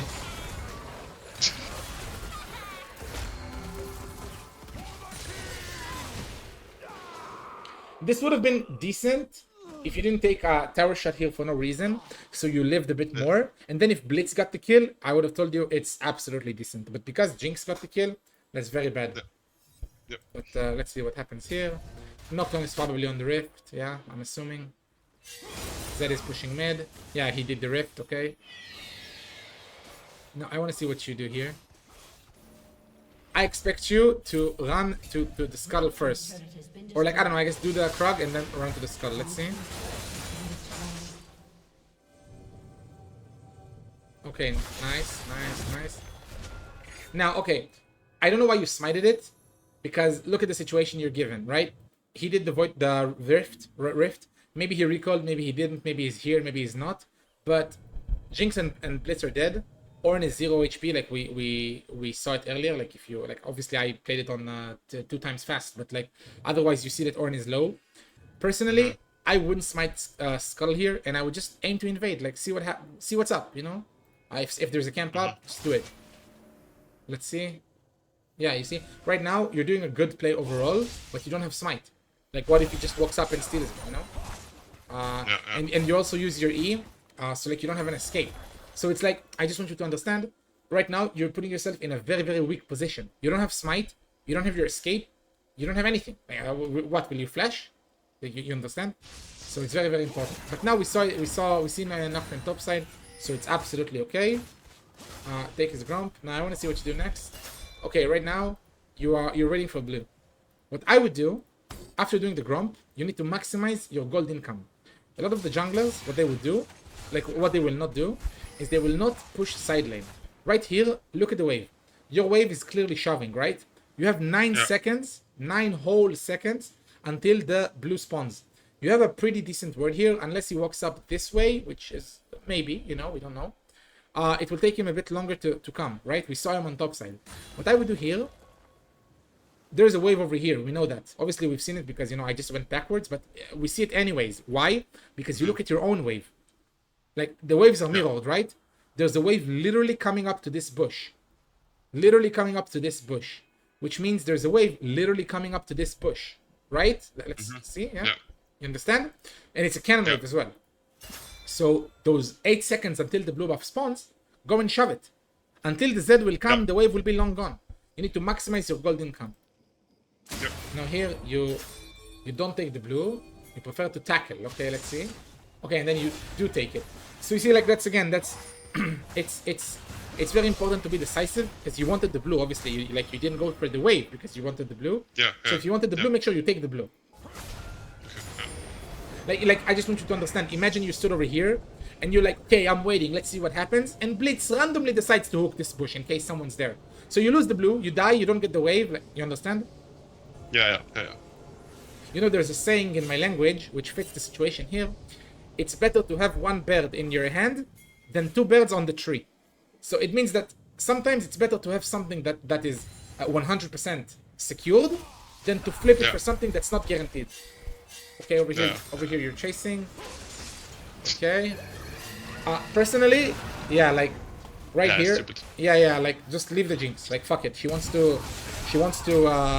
escape. Yeah, but the thing is, I was so pissed in this game at her that I was just mad. This is like what I just said, like childish and just stupid by me. Like this action that I was just taking.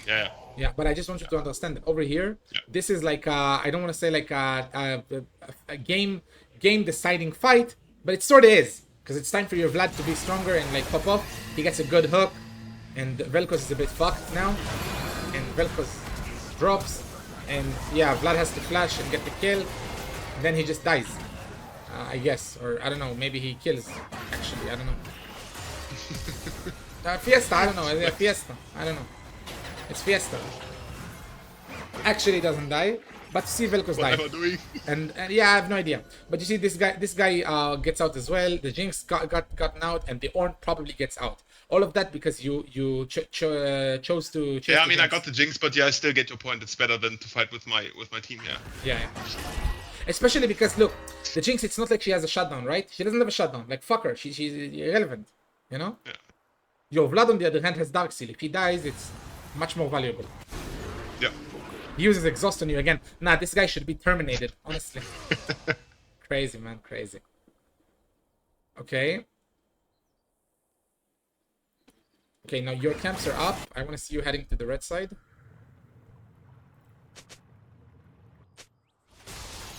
Red team's turret has been destroyed.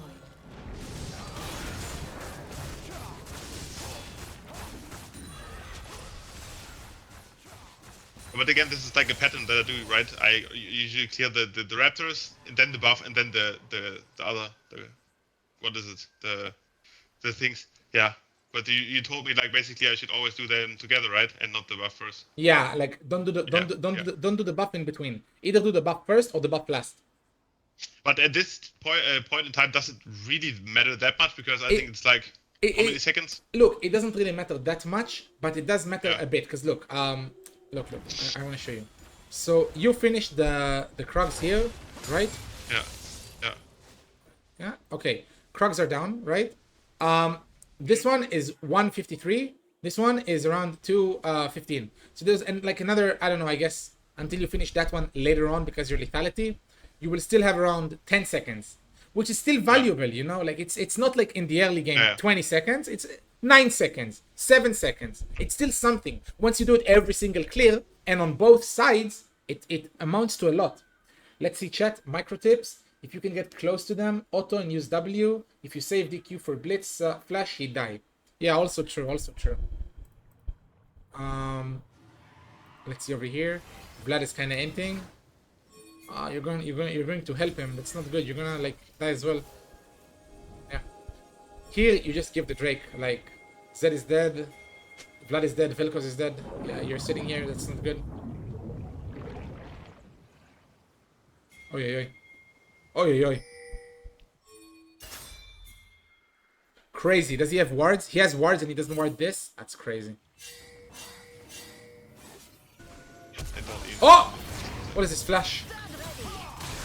No way. Crazy. Okay, the Drake is yours. Do the Drake. Surely we do the Drake. No? The one time it wasn't the best idea to invade, you invade. The Drake was free, but it's okay, it's okay, it's okay. Why is it important? Because look, right now you're already at the point where you have 2 Drakes. Get the 3rd one. You know, like it's very, very important. It's also very, very important because you're all playing damage champions. Fiora is damage. Your lethality. This guy is damage. This guy is damage. This guy is damage. Mountain Drake gives resistances. You know? And yeah, don't let random waves die. You could have pushed the bot waves for free. Again, yeah, that's another note. Thank you, Rifle. So like the wave was here and like you stood over here in the bush, you know? You could have shoved the wave, gotten prio in that side of the map if you want to play for Drake. That's very, very important. Okay. Okay, you guys get the kill on Ornn. You guys should instantly get the Drake here, honestly. I see that the enemies get this one. I want to see what happens. You guys are all on Drake. Nocturne and Blitz was were in the fog, yeah.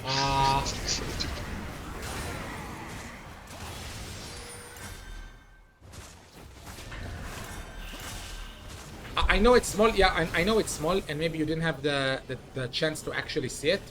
But in this situation, because the Drake is already this slow, what I would do, I would just stand behind the Drake to this angle. Because we see that the Fiesta, it doesn't matter if it's Blitz or Blitz is not there, it doesn't matter.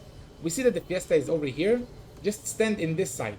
So you can like fight for it, I guess, and try to smite. And if things go south and you have to get out, just EQ over here, and you're safe, you know? Yeah.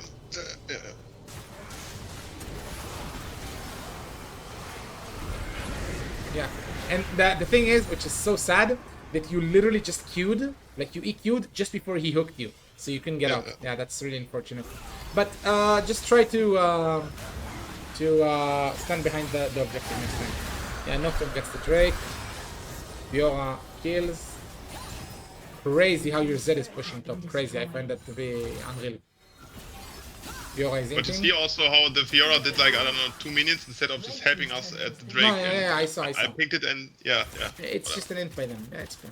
That's why I'm not even stopping to talk about it, because it's an end by them and they are randoms. They are teammates that you had one game, you will not have them again. That's why you need to focus on yourself to improve yourself, and then it doesn't matter if I give you on it or anyone else. You know, you'll play well. Yeah. They surely the Jinx dies. No, surely she dies, right? Surely? No way! No way! He walks up to it. No way! Turn on the Z. Holy shit. Okay, yeah, you're going to your blue side. That's your farm. That's nice. Okay, we see the blitz maybe. Let's see what happens. I see, and then again you do the buff and not the Grom. Over here, I will tell you the same. It's actually like, regardless of what I taught you in terms of timers, it's actually a lot smarter to just do the Grom, because Blitz clearly can't do it by himself, and you don't know who's here. Just let it be full HP, wait out until someone else comes, and then you can start the blue, or maybe even check, you know, who's there, because you see Jinx is not there, and someone was just bot, so like, I don't know, like we can see how we play. But when you start the blue, you're just opening up yourself to a position where Blitz might hook the buff and then someone will smite it, or I don't know, you know, like you're putting yourself in a disadvantage. Regardless of the fact that it's with timers. Nah, this Blitz has something, it's crazy. What is he doing? Wait, what? No way it works. Let's see.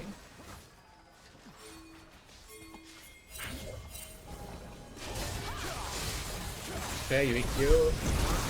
Oh my god, when he flashes your ult, that's so insane. That is really, really unfortunate. But yeah.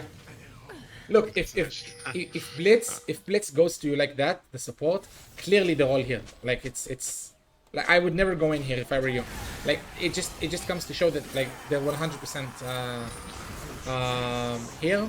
Vel'Koz misses everything. Vlad has to go back. Yeah, he flashes onto him. Oh my god, that's crazy. And Zed is split pushing Zed. It's crazy. Zed is clearly hinting the game, but you guys should have all like you and the like you and Did you see how they sent like Blitzcrank for death? You know, Yeah. to death. Yeah, No, Blitzcrank no, yeah. is just like I cannot predict this. Is, but yeah, I got my mistake. Yeah. Yeah, okay. Yeah. That's okay. Red team's turret. Then they oh, they don't take bound for that. What? No, that's crazy. Crazy stuff. Crazy. Okay. He teleports out, yeah, because he's about to die. This guy cancels his recall. I feel like he might die or something. No, okay. And again, you farm. Let's see, you farm. Okay, you smite. Notice how you smite. Like, I see you all the time you smite. You only do one camp at a time. Notice, how, like, you have to do two. Like, you have to do the camps, the two camps together. Because it's just so much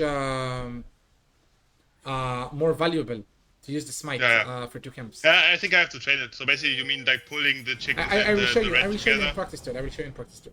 Yeah. 1 second. Yeah, okay. You're going towards the top. You're gonna go Shadow Fiora.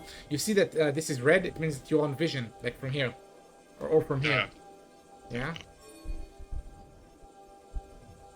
Here probably. Okay. Yeah. You have free Krugs.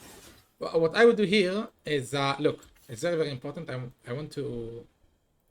Yeah. Then I want to show objective timers. Look, there's a Drake coming in 50 seconds. What I would do if I were you, now that we've seen it, we can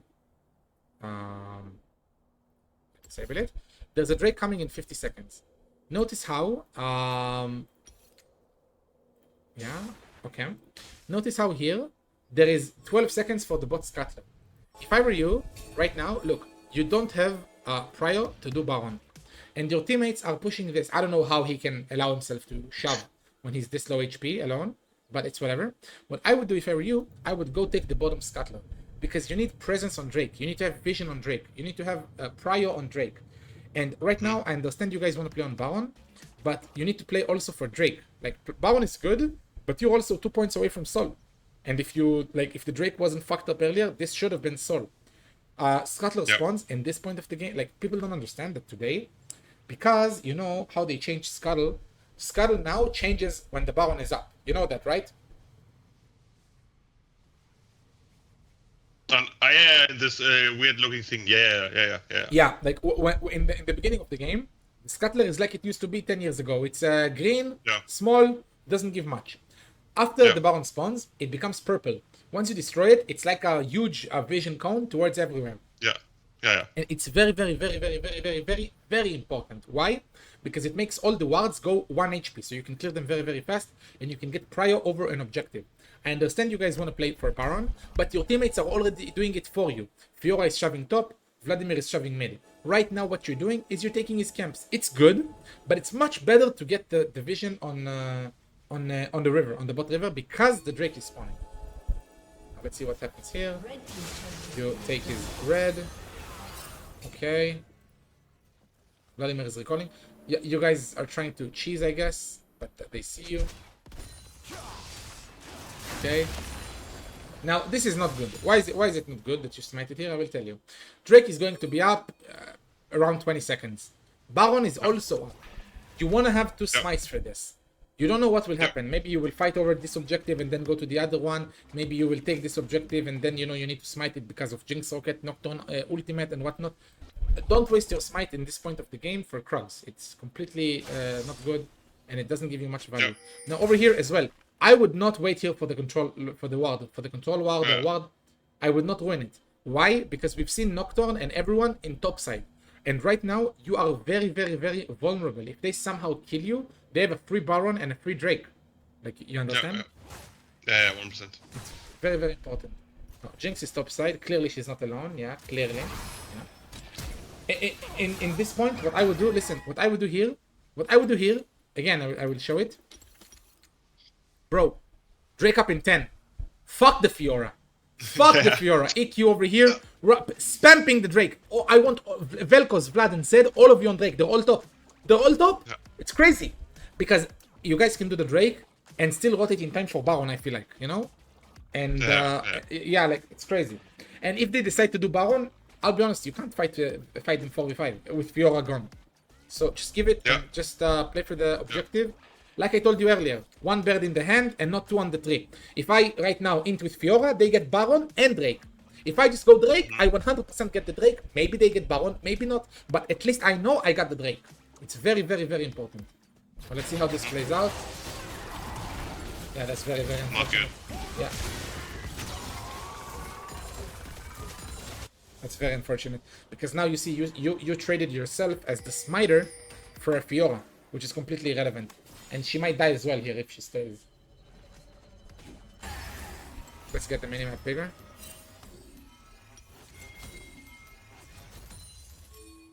As you can see, I have no idea what they are actually doing. This is like crazy. Yeah, okay, your Zed is doing Drake alone, which is very, very smart.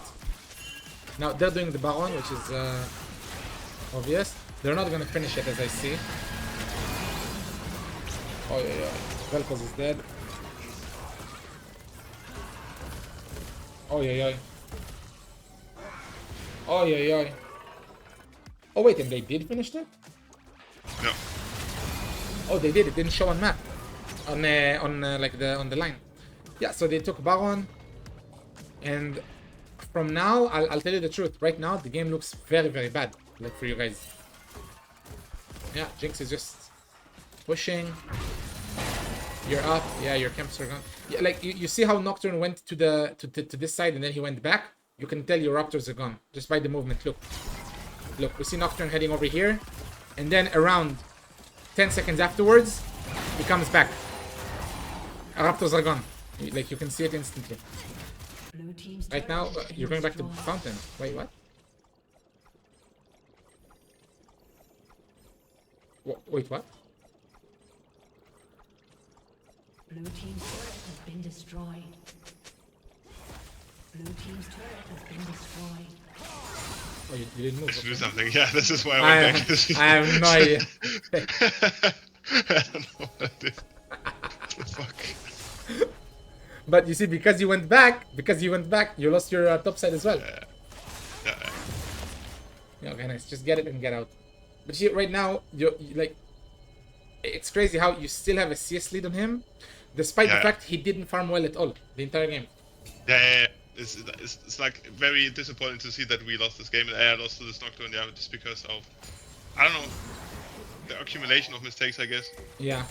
And over here, your mid. What is this? Oh, what is this? Yeah, Vel'Koz inted hard. Crazy. Vel'Koz inted hard, but it's okay. Yeah, mid lane's probably dead, both of them. Yeah, they're both dead. And Nocturne killed Fiora. Yeah, the game is honestly over here. They just landed down mid. Yeah, it's over here now. I think they just end, because that's still split push to this day. Ah, don't tell me he doesn't recall. There's no way. I think he dies even. Yeah, like maybe. Yeah, I was just about to say, in this situation, because Jinx is low HP, what I would do is just like jump on Jinx before she like over here you see her low HP. What I would do is, like she's gonna go forward probably. Just walk up and try to, I don't know, Maybe just like one shot the Jinx. She. Yeah, I think I gave up at this point. This is like where I didn't go in. It's very, very important to work on the mental. Like, don't give up ever. Like, Yeah, 1%, 1%. like Yeah. you only give up when the game is either FF'd or over. Yeah. Uh, But would you say this game would have like another outcome if I did like build like Bruiser more and not the lethality one? Because I feel I like don't know. it wouldn't really change anything. I don't know, and I'll be honest with you, no one can tell you an answer for that. Yeah. Because yeah, the sure. entire, it's not like, it's like the butterfly effect, you know? Like, it's not like Yeah. one thing would have changed. The entire game, Yeah. the course of it would have changed. So I don't know. Yeah. But It's just because I feel like I didn't have like a single team fight where basically I could have done like anything because we didn't never like 5v5 anything. but notice that when you did have fights, when you did have opportunity for fights, almost 90% of it, 90% of the times, it was you who weren't active for some reason. For example, here you chose to chase the Jinx, or like over here you got caught before the fight. So it's very, very important to understand that you didn't really have an opportunity to test that out. Okay, now over here, we see them. Yeah, okay. Ornn is here with Malzahar. I would honestly run straight to Malzahar. Oh, okay, Jinx is here as well. No, yeah, you have to get out, No, yeah. And then, yeah, over here, it's just, man, it's just game. But because also I had like 2 split pushing guys still. Yeah. No, the amount of split pushers this game was crazy, but yeah, you already left.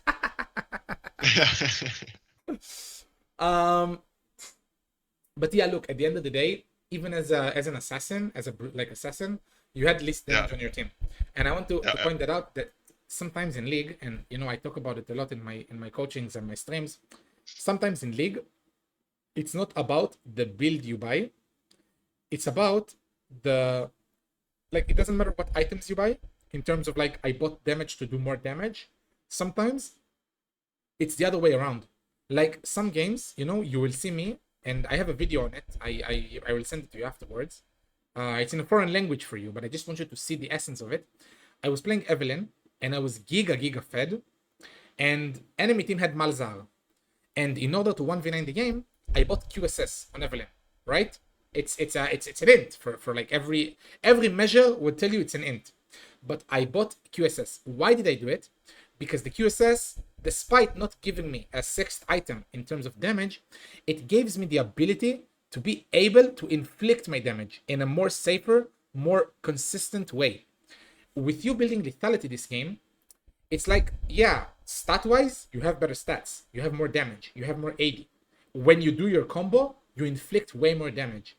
But if you go tankier, you will survive longer. And perhaps with surviving longer and being able to use your EQ perhaps twice or thrice in a single team fight, you will still be able to do more damage than you would with this build. Because you have 0 engages. Like, you have to understand, it's not like you have... I want you to understand, it's not like your ADC is Lissandra and your mid laner is Qiyana. That would be completely different. Why? Because Qiyana has turbo big CC and Lissandra has turbo big CC. But instead, think about it. You have Fiora, 0 CC, Zed, 0 CC, Vlad, 0 CC. The only CC you have in your team, your EQ, Vel'Koz E. That's the only CC you have. Look at the enemies. Ornn E, Ornn R, Nocturne E, Malzahar ult, Jinx E, Blitz E, Q. Each one of them has at least 1 CC ability, if not 2. You guys have 2 CC abilities as a whole team. So perhaps if you had a Qiyana and a Lissandra, playing Lethality Vlad would have Lethality J4 would have been the play. But playing Lethality Jarvan with your team comp that you have 0 engages, you have 0 CC, you have no one that can handle a flash. None of you can handle a flash. If Zed uses W to get onto the Jinx, ults her, and she flashes away after he ult, he can't do anything. She's out. Same with you. If you EQ ult the Jinx and she flashes away, you can't do anything. You're dead. Same with all of you. Like, you understand? And therefore, it's very, very important from the champion selection to look at the enemy team comp and see what am I going to build, what runes, what items. It's very, very important. Usually I dive into runes as well. I just don't see a reason. Your runes are very, very good. Like, the runes overall We're Yeah, good? the runes is fine. I think I usually sometimes I use the red smite, but the red smite I use only if there's like a tank enemy jungler, or I have the feeling like I can easily kill them. But if they have like any kill potential on me, I usually take the green because I like the shield. Yeah. It's as for J4. And yeah, build wise, I don't know. Yeah, I have the feeling like I need to go lethality to just basically carry, but as we can see, I still cannot carry the shit, even with lethality, because of the mistakes I made. So, but would you say in general, then it's better for me to probably most of the times go the bruiser route and not the lethality one? I say in your current elo. Oh my god, wait a Yeah, second. Yeah. yeah, In your current elo, until you get at yeah, least D3, D2, you yeah, should play most of the time assassin, and yeah, see how it goes. Like, in certain matchups. Of course, I'm not telling you like 100%. It just really depends yeah, on how your team plays and your team comp and how everyone plays it. yeah. But most of the time I would tell you to go this build. Just notice that if you go this build and you're playing against squishy targets, don't go cut down. Go less coup de grace. Like, you want to finish them while they're low. You don't care about bursting them when they're high, because then no one will be able to get them while they're low. You understand? Oh, the left one. So okay, The coup de grace. Yeah. So yeah, that's what I would. That's about runes.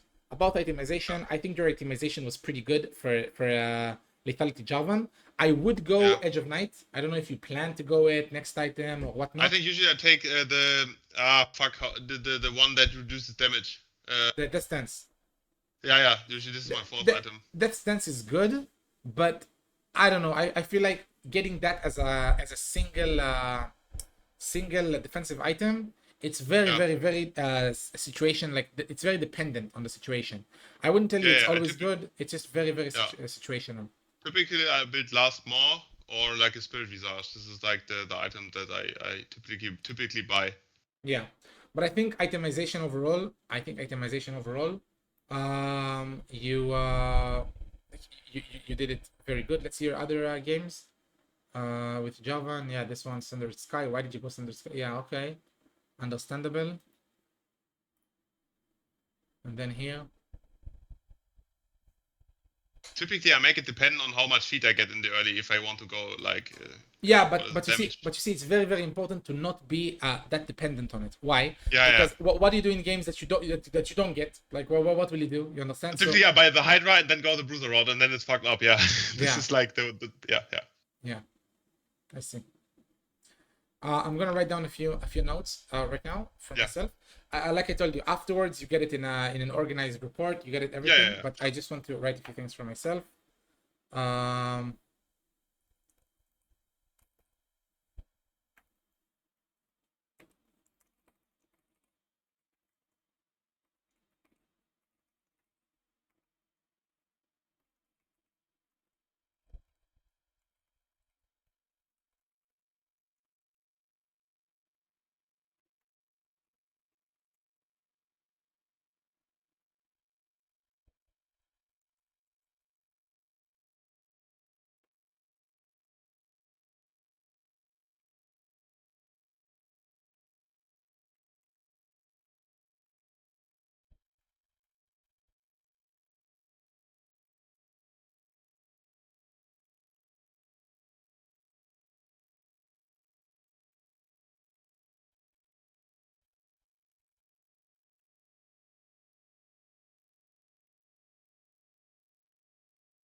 About the smite, I didn't talk about it that much. I wanna talk about it. You chose to go green this one. I think it's really good because you get tenacity. Most of the time I choose green one. Like most of the times I do. I won't tell you to do it most of the time. I just think that you have to really understand what are they for. Green one gives you a shield, and the shield gives tenacity, which is very important against their comp. They have a Blitz, they have a Mazar, they have a Nocturne, they have a lot of disgustingly annoying champs. I wouldn't tell you to go it all the time. You need to think about whether or not you're the engager, and whether or not you're the like how much you need the tenacity and the shield. You understand? Yeah. Like green is probably the best when you're going bruiser, but when you go assassin, blue is amazing. Red is also good, but I will be honest with you, I really love the blue. The blue is probably my favorite. The amount of Even as J4. wait, what? Even as J4. Do you Yeah. If I'm playing lethality, most likely I will. Of course, it really depends on matchup. Let's say, for example, the red one, what it does when you attack someone after it's charged, you slow them. So maybe against the kindred, I would go the red one because I don't want her to kite me away, so I can slow her. You understand? So if I slow her with the red smite, like auto attack, and then I use the W, she's slow twice. She can't really kite me. You understand? I can get to melee range. You understand? So it really matchup dependent. But the blue gives you so much more mobility, especially with your EQ, that you can just be everywhere on the map. You're sitting at your blue side. But yeah. Just for clarification, you need to smite them, right, to get the buff? No. Because No. the green. I will show you. One second, I will show you the smite as well. Riot Games. Huh? Hello? Yeah, okay, this game is holy shit, what a company. I need to reset the client. Oh, nice. It's not even here. 1 second, let me open task manager. Riot Games. Thank you. Your company is really crazy. $6 billion in revenue, by the way. Can't get a practice tool started. Unreal. 1 second, let me pour some of my drink. Yeah, so it really depends on the matchup, but I would tell you that it's very important to always look at what jungle item I'm gonna go. Don't just assume you're gonna go a certain jungle item. Like really think about it. Like really give it a thought. It's very important. So basically, but this is also like the little hint that for me it might be even easier just to focus on one champ, right? Like J4 in that sense, and basically get. Yeah, I didn't get to talk about it yet, but about your champion pool, and this is also something that I will write in the report. Yeah. In my opinion, red or green is better on J4. I mean, rifle, I don't know, like maybe you find more success with it, and I respect that completely. But personally, I really love the blue. Like I have to say it, I love the blue. I love the blue so much. I think the blue is the best jungle item overall if you utilize it properly. But yeah, like also red and green are also good. It's just really dependent on the situation. I don't think you can say in general this is better, like on any of them. Like it really depends on the situation. About your champion pool, I was about to talk about it, and we will, and it will also be written in your report. Don't go off playing. I don't know. I saw Silas, I saw Ambessa, I saw J4, I saw all of these champions. Brother, 2 champions and in the jungle, you play one of them. One gets banned, the other one gets one gets banned, you play the other. One gets banned, the other one gets. Could be my other, like, that is like a good complement here to like J4. I have no idea. Right now, like... Diana. I hate Diana, honestly. I just cannot win with her. This is like, yeah. Okay. Yeah, this is why I usually pick like Zin. Okay. Or like Silas jungle. Yeah, okay. Silas jungle. For me, it works, but yeah. Okay, so Silas, if you know, but the thing about Silas, you said you don't know about all the champions, how they work and everything like that, because you're. Yeah. The ult I do sometimes struggle because then I just have no idea what it does. Yeah. This is like an issue for me. Yeah. So okay. Usually I go then for like Zin, sometimes Shyvana or Wukong. This is like, I think all of the champs that I really played, but yeah, I didn't have a lot of success with them. I think that in the end, it's really up to you because you're not. Listen. It's not like you're silver, right? And I need to tell you the basics of the basics. You're at a point where you somehow know what you like, what you don't like, and even if it was 7 years ago, you were high elo at the game. So I feel like it's more up to you to decide, but it doesn't matter what you decide, just stick to it. Don't play, a lot of champions and wait, let's close that. Welcome to Summoner's Rift. 1 second. Man, yeah. Close it. I just want usually I watch the stream from Kenyon. Yeah. He always plays Sin, and then I get like very like motivated to play Sin, But if I then played this, it sucks. It just sucks. This is like So look, the thing is about doing the 2 camps at once. It only works once you finish your jungle line, like completely. When it's 1400, right? And then it doesn't matter. I'm just gonna get items for whatever. Like I don't really care. I'm just buying whatever. Now look, the thing is, what you do, right? Or you know what? Maybe it's better if I don't get full build, so I don't one-shot the camp. Now, look, what you do is you have to lure them so they stand on top of each other, right? Now look, this one is right there. Then I call them. Now look what happens. I get the red, I start attacking, and then I just smite, and then they're all dead. You understand? Or I can just Tiamat. You know? Same on blue. Now look, like same on blue. It's crazy. Like over here, yeah, I just do it, yeah.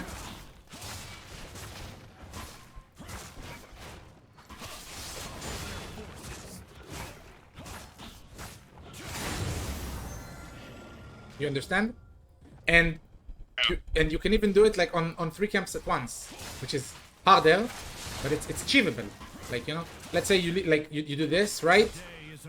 And then you do this, and then you go back, and then you like, I don't know, like you can do the flag. Like it really depends on the champ, I guess. But like, honestly, this is like some like a spare of seconds that you really get with it. Yeah. Yeah, but like it's possible. It's possible to do it. That's what I'm trying to show you. That it's possible to even do all 3. Or like over here again, yeah, with the Raptors, you can do the same. Like let's say right here, what I do is I call the red, right? And then let's say, seems to be, yeah, this is like very, yeah. Yeah, and then you walk up over here and it doesn't reset, you know? Maybe I work on 2 first of all, and then. No, yeah, of course. Like I don't really play J4 that much, so I'm not confident to show you all 3 at once. As you can see, I messed it up. But on other champions that I do play, I can do 3 at once, you know. And it's so much more valuable. You get so much more value out of the smite, you know. So yeah, that's about that. Just because we're already in practice tool, you know, you can EQ flash with Jarvan, right? Let's say you know, like you see. Because I knock For me, it's like a little, is it like the voice and the pictures like. Wait, what? No. Internet just had a little job, I think. Now it works. Okay, wait, but did you see what I showed you? It was a little delayed. This was a little delayed. No, I see it. Yeah, no, I see what you're doing. Yeah. Okay, so yeah, like EQ flash on Jarvan is very important. You just get a knockup, which is like, you know, very free. They don't see it coming, and I feel like it's something that if you play Jarvan a lot, like you have to master it to the point where you can do it all the time. It's very important. And yeah, about the Jarvan combo, a lot of the time, what people would do, and that's very important, they would EQ flash, EQ ult, I mean, and that's not necessarily good. Look, what you do is you do this, and then this. Now you're stuck. And you either cancel the ult or you flash out. What I would tell you to do is that if you can somehow manage to get into melee range with the W, what you can do is just do this, and then voila, and you're out. And that's very important, because a lot of Jarvan players, they don't do it. They have the same combo they do every single time. EQ, ult. And now you're stuck. If this is not a low HP target, I'm stuck. I can't do anything. So that's another thing to say. Like situation, if you like yeah, full ability and just it's IDC, then typically it's enough. But yeah, I get what you mean. Yeah. So yeah, about the champion pool, we talked about it. I don't know what main will you play? Maybe Silas. You can also. Silas is the clearest, like very dog shit. This is like the only downside I feel like. I like Diana, but I don't win with Diana, so I just stop playing her. Yeah. I see. The only reason why I offered Diana is because I feel like both Diana and Jarvan, they offer somewhat of the same thing. They are both very good skirmishes. They have very good team fights, and I feel like it's very good to have in your pool one AP, one AD champ, because you know it's very dependent on the team comp. But at the end of the day, Silas is also AP, and if you find success with Silas, that's great. Oh, I don't have your. Wait, I will search for it again in our chat. You sent it. Yeah. Okay. So yeah, like I feel like at the end of the day, again, because you already played the game a lot back in your days, and overall I can see you have very good potential. Like you know what you're doing. You just need to sharpen up, especially with the jungle tracking, especially with the jungle like jungle pathing for you, jungle tracking for the enemy jungle. Make sure you farm more than you do. Okay, I feel like you can easily get more farm, especially in that game. Like, look, you had 216, he had 188. And we saw how many times you could have taken his camps and you didn't. So potentially, he could have been at 150 and you could have been at 250. And that's a crazy difference, you know? And perhaps that difference is like, that's like an item difference, you know? And perhaps with that, the game maybe would have looked otherwise. Maybe not, but I don't know. I'm just saying that, you know, it could have been different, you know? And we talked about itemizations, about runes. Don't be afraid to go electrocute on Jarvan. If you go full lethality and you don't want to go all long fights against them and long duels and long skirmishes, I feel like that's also pretty good. But yeah, like that's basically it. Do you have any more questions, things you want to ask? I think directly not. It's just yeah, item build wise. I feel like maybe I should also get used to more. I mean, you told me that until mid Dia it's okay to do it like this, but yeah, maybe to just also maybe like train with more the bruiser-ish build. But I think maybe I should just make it more dependent on like the team comp, or the team composition. Yeah. Let's say. Yeah. Because yeah, I feel in this game, yeah, it wasn't necessary for me basically to even go like one more assassin. Because this time we definitely needed like more of a tank or like a bruiser, yeah. Most definitely. Or maybe I just need to think more about that and then decide before the game starts basically which route I want to go, because like going Hydra into then the tank build is like it's not very variable. I feel like. Just remember that like some of the time as well, you might have a plan, and you need to remember that the game is versatile, which means let's say you want to go lethality. But then you see, I don't know. You know what? Let's give you a different example. You want to go bruiser, right? And then you see your Z mid lane is inting and the enemy ADC is hard winning. So you might want to say, okay, I will take the role of assassinating the enemy ADC and I will convert into lethality. In like, even though I wanted to go tank, you understand? Even though I want to go bruiser-ish, I'm gonna go lethality because someone needs to deal with the ADC, or vice versa. You know, like you wanted to go tank and. You want to go lethality, but you go tank, you know? As long as you have the runes for it, of course. The thing is, like I'm telling you, like you need to understand, in my opinion, what you need right now is you need to do games of Jarvan, like only Jarvan. I want to see in your match history 80% Jarvan. What you need to do is focus on both of his builds and not play right now the tank build because you want to get better at it, but play the build you need. And at every single point of the game, have the questions and narratives I've given you, have them play in your head, right? Which means you start the game, what buff do I start? Why do I start that buff? Where does the enemy jungle start? What buff do they start? Where am I pathing to? Will the enemies have prio? Will my laners have prio? Can I fight Scuttle? Is it better if I just like walk up, let's say you know, sometimes I will show you on paint. Let's say right now, oh my god, it's extremely let's say this is Krugs. I'm gonna build like the map, let's say this is Krugs.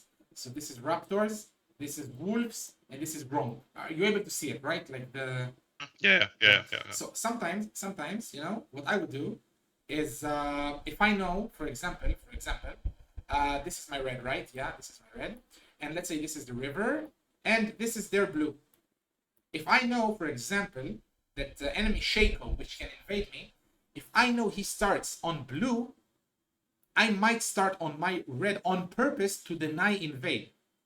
But does that mean I'm going to fight him on top Scuttle? No. What I will do is I will do red into both of these, into that, into blue, or blue into both of that, and then instantly go to the bottom Scuttle. I won't contest it, but I just start here to deny his invade. Like, you get what I'm saying? The clean is very versatile, and it really depends on the matchup. It really depends on your champion. It really depends on the enemy jungle and his early kill pressure on you. And it also really matters on the laners. If you have a Castle and the enemy mid laner is Talon and they have a Shaco AD and you're playing, I don't know, Evelynn, you're gonna suffer the early game. You have to play it extremely precise because you're both late game champs and they're both early. You're gonna get invaded. You understand? Like, you have to have that mentality to always think about those things. It should always be in your head. Pinging, tracking the enemy jungle, and one thing we didn't speak about enough, and I can't stress this enough for you because there isn't really much to speak of it, but just if someone's tilting you, if someone's talking shit, if someone's typing, fuck them. /mute all. 20 minutes from now, you will never meet them again. /mute all. Do your best to take LP. And if they ruin the game, they ruin the game. If they don't ruin the game, they don't ruin the game. Whatever. Don't let them dictate how you play your game. You pinging the enemy jungle is a good thing. It's a great thing. Most laners, most humane, normal, untilted, and ordinary players would appreciate you for that. Especially if you go the extra mile, and while you're attacking a camp, they will you will type I don't know, knockbot care has ult, has flash, stuff like that. And I will tell you even something more that I do in high elo. I only do it in high elo. I don't do it in low elo. When someone flashes, I do it. Flash. I type F 730. Like the support usually does. I do it because support is also in lane. Unless he's playing Yumi, he's also in lane. I will do it when I'm doing the camps, when I'm attacking the Gromp or whatever, the AI. I will type Fiora F 730. Sometimes I even go the extra mile. I'm not even like trying to teach you that because that's extremely advanced.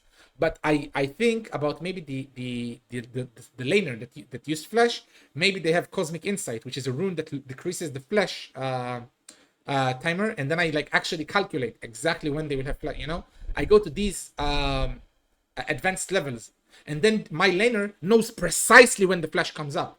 So if you want, typically type in chat if I don't have it muted if they flash, then I do also calculate it. This is most likely I do it. Okay, that's great. That's honestly great.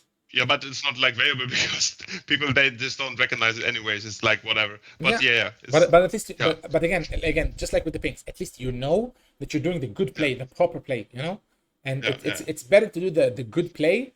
And if your teammates want to hate you for that, let them hate you for that. They will be stuck in Emerald for all of eternity. But at least you know that you're doing the proper play. And if someone, trust me, good players will recognize you for that. They will say, well played, Jarvan, for giving that info. It's a solid info. Well played. Thank you. And again, don't give up on games. Especially in this elo, I would say most of the games don't FF. Don't get tilted. If someone tilts you, insta-mute. I'm not even talking minute 1. Someone pinged you to gank while you're still doing your red buff or whatever. They're not relevant to the game. Insta-mute. About that, and for summary, I will tell you this: don't expect. A lot of people when I coach them, some of them think it's a magic pill. The fact that you just had a very valuable lesson, it doesn't mean that right now you will play solo queue and instantly climb out into the sky. It doesn't work that way. You need to actively think about the things, about the tips, about the tricks, about the advanced stuff I've taught you here. Obviously, this is, like I said, this is recorded, so it will go to my YouTube, and I will give you a link when it's there. So you can rewatch it as many times as you want. Moreover, because of the bundle that you have right now, I will after our session, I will fill out the report. I will send you a full report designed for you to get the conclusions, get the things that you need to work on from this session. Let's say a week from now. Right now it's right now it's Monday, and next Wednesday there's a patch.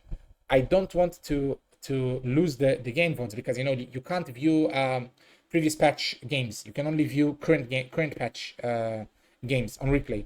And next Wednesday in 8 days there's a patch. So I want, let's say around next week, maybe in Monday, a week from now, when it's closer to that date, we will speak. Talk to me on Discord, and we will schedule your second meeting when we actually see the differences in how much you've accomplished, how much you've seen. We're going to analyze another gameplay of Jarvan, and I want to see how much you've put into, how much you actually implemented some of the things that we said here. Don't expect yourself to instantly, you do everything you've been taught, and it takes a while, but you have to remember it's practice. And it's actively thinking, the things, the tricks, the tips, they don't automatically appear. You have to make them happen. You see the enemy jungle on top, instantly press tab. See the CS, and try to investigate how much farm he did. Oh, he only has 12 farm, and he's top. Okay, so he did his red side, and then he went top. Okay, so I can go to his blue, or maybe I can't. Depends on matchup. Make those plays while you think it out.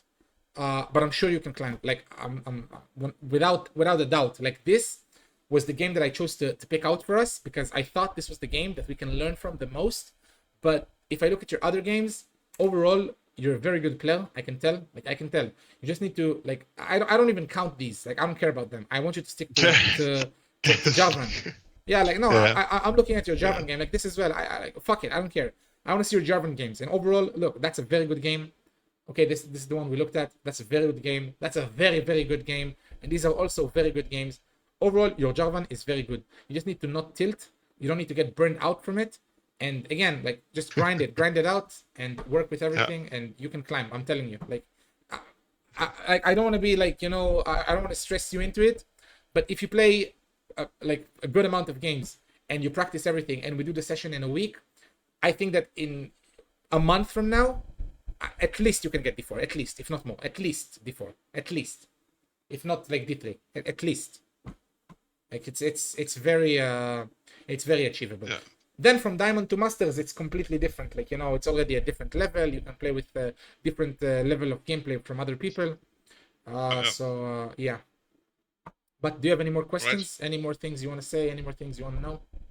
No, I'm pretty satisfied and pretty a little overwhelmed as well. But yeah. I know you are. I know you are. Listen, at the end of the day, I want to say another one thing about it.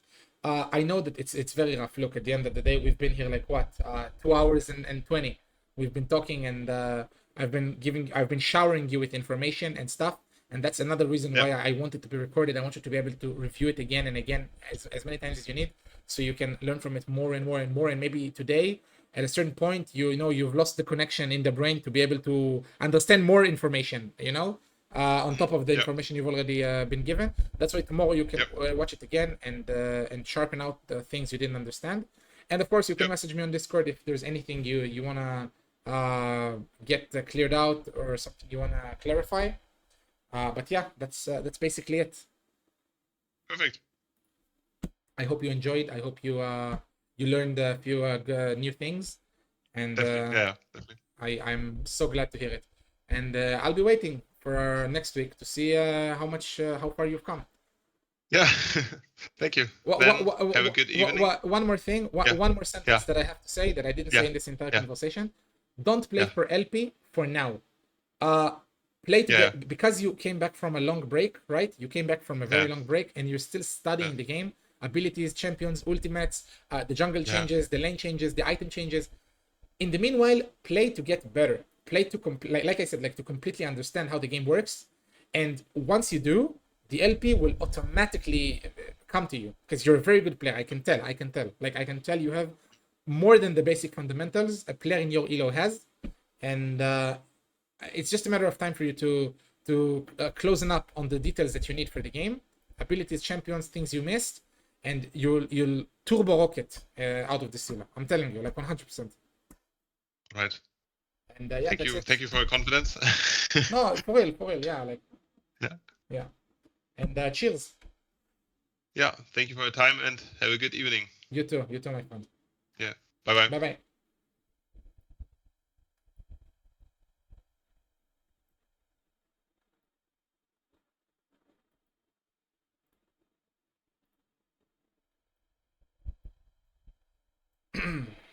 Okie dokie. Chat and for the VOD review, for the replay. I want you guys to really take in this session, right? We've talked a lot today and in yesterday's session as well. That was in Hebrew. A lot of details, right? Like you guys have to take in all of the details, like work with it. It's very informative for you guys as well. We talk a lot here about many great things, many different things, many topics, many niches in the jungle. A lot of things that you guys need to utilize in your own games, especially if you're like the lower elo you are, the more implementing these tips and tricks and things and information and knowledge that I'm giving out here, the more improvement you will see. It's that simple. I hope you guys enjoyed the session, and I will see you all next time. Peace. אוהב אתכם. Bye bye.